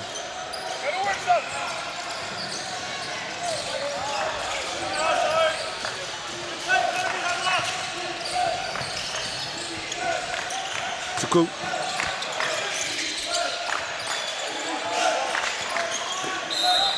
Ka pai tērā pahi, tērā maka, tērā kari whai piro, ka rohaki. Hei tūrapa pai tērā nā Caleb. Lovely rebound from Caleb. Oh, e taukuri e tataki te pai we rua, almost like halfway there. We were saying before we want to see these Francis Douglas boys backing themselves a little bit more, and geez, there's plenty of confidence in that shot. Ko karanga wā taupua e te kaiako o Rangiora. Nā te mei I whai pero me te hāmene no reira. And one. Pēra pēra kei te rongo rātau I te taumahapanga. E āpitihia ana with Francis Douglas, perhaps just feeling some of the pressure that Francis Douglas is starting to mount here. Rima me te hawhi ngā miniti e toi ana. Te kaumā whā ngā piro te rerekētanga nō reira. Kea Francis Douglas tonu te aheinga ki te toi tēnei kemu. Francis Douglas still with the opportunity to win this game. 5.5 minutes to go, 14 points the difference. That's plenty of time. Ai rā hoki e hoa, ko ki te rā I ngā kemu, ki roto I ngā tau ngā kemu maha. Pēnei te āhua o te raka hoki ora mai te rātu kapa. Nā te mea he tākaro tēnei e tāi ana I tēnei tākaro. Nā te kao te tā ārai me ngā piro mai waho. So it's one of those games where, you never, the fat lady doesn't really sing because, 5 minutes is a lot amount of time, considering the shot clock's 24 seconds. So you divide 5:37 by 24. That's how many times theoretically you should have the ball, and how many times you can shoot that ball and stop the other team from shooting as well. So plenty of time. I hara hau I te kai pāngarau. Engari, he mohi wana hau, he tokomahanga. Wow, I'm not a mathematician myself, but I know that's lots of times. Oh, that's about the best I can do. Yeah, well, I wasn't going to try and do it because I'm not a mathematician either. E kore au e whakawā. Savan says, anō, kua mahi pai a Francis Douglas. Te whakakore, e. Ngai, kaha tērā. Nā Holmes, tērā pēr he tute kei rō I tau o wero. Engari, kua mahi pai a Francis Douglas ki te whakakore I te mahi o Cervantes. Aye. So he's been cotton on too. I thought Holmes almost got away with another offensive foul there before his man fell over. A bit of a push. Nevertheless, Francis Douglas kei rātou te pauro, kei te makahaere, me neke ne, kei te tū noa me te mātakitaki ngā kai tākaro. So when you stand around and watch, it makes it easy for the defense. So they need to get more movement off the ball, like that. Looking outside, great look. Ooh, tapa. Look at that rebound, ka pai. Too big, too strong.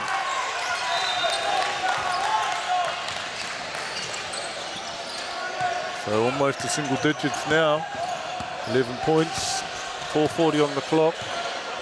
Rangiora taking their time here. So they see the screen and then they see the screen on the side. Oh. Tēnei kuruwhiki toa mai tā wāhi rawa atu. These boys just shooting from deep. Don't know if they realise the three-point line's actually the point where it starts. They're almost having a competition to see who can shoot from further at the moment. Oh, yeah.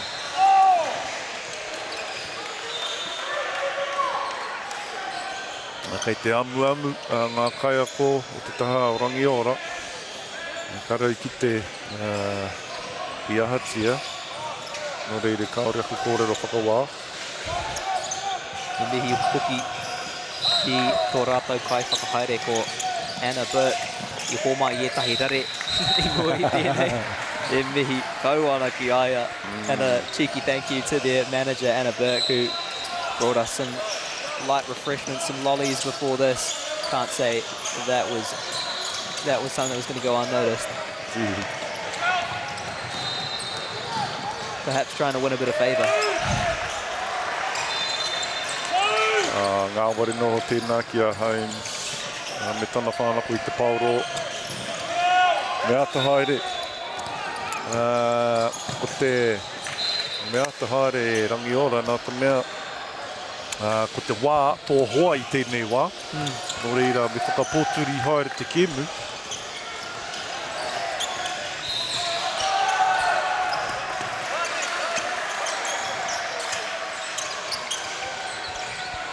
Francis Douglas. Neke ana I te pōro. Ki waho I tērā. Waiwhiwhi toru.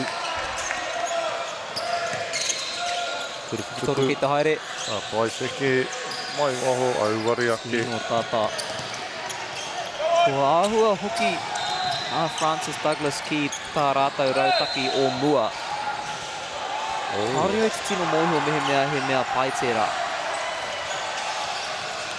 Kōrero mai anō?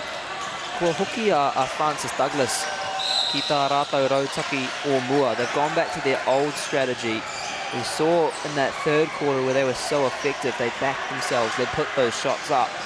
I naia nei, e ngana ana rātou ki te paraiwa, ki te tūkohu, ki te whiwhi I ngā rua, ki te whakamahi I ngā kuru whakau, I ngā kuru peke. Engari kia hau nei, ka pai ake me he mea ka whakapono rātou ki o rātou pūkenga ki te whai I ngā korupiro. Francis Douglas driving towards the hoop, looking to use jump shots, layups, score and twos. But in that third quarter, they were so effective when they trusted their shots from range, when they started putting up those threes. You see that gap to Kaumā Rima. That's only 5 3-pointers. I feel like there's a bit to be said here for Francis Douglas to start going from range a little bit more. Ai, ka kitea. Kua kenei. Pai, kia kaha. Oh, te whiu roa rau atu.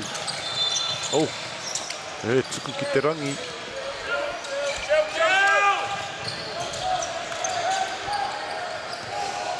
haere te mea whawhai ana I tēnei wā rangiora e mohe ana ki te wā e toi ana. He ngāwari noiho tērā. E āhua ngauki ki roto I te whare. Kaore he wero I te kapo o Francis Douglas.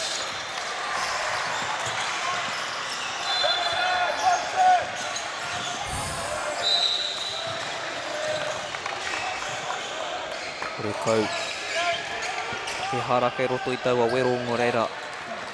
Ke arangi ora anō. I a tēnei wāti I nei wā whakapautia ana as this clock is run down. Francis Douglas starting to run out of time.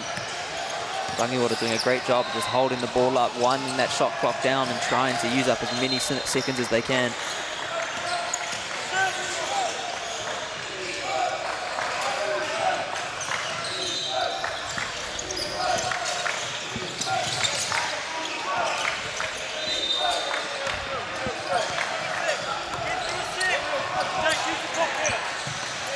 Ai, me ana te kai ako whakamahia te wā.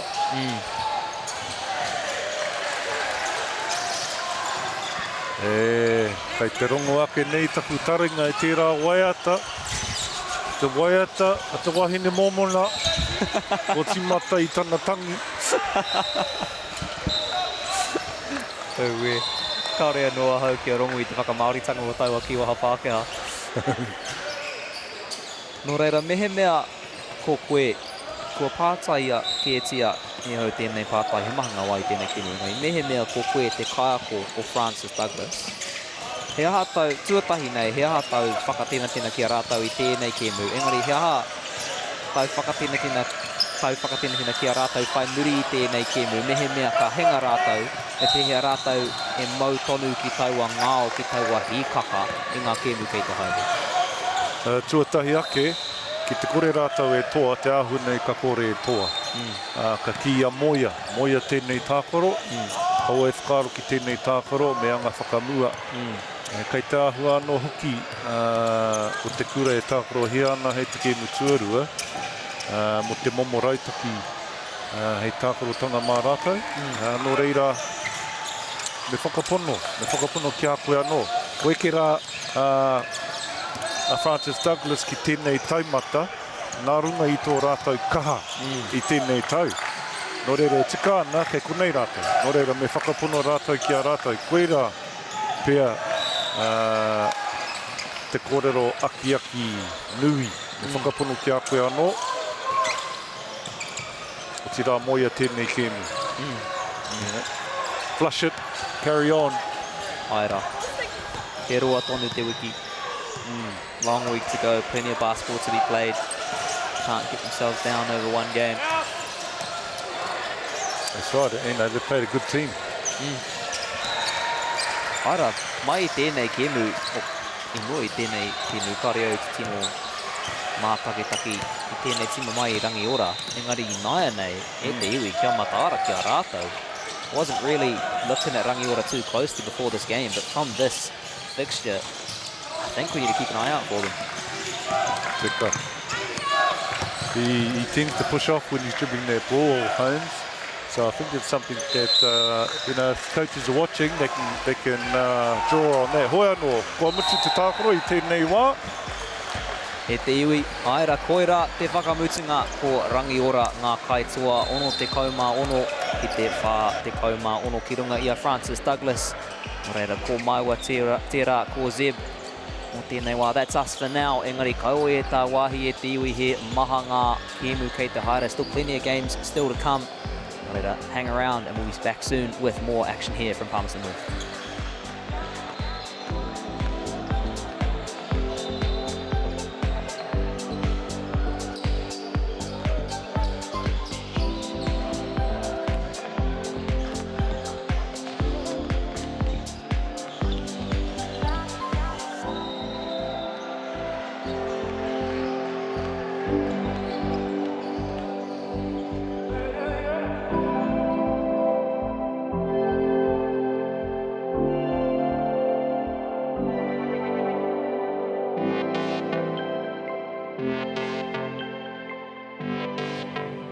This is an opportunity that we can't pass on.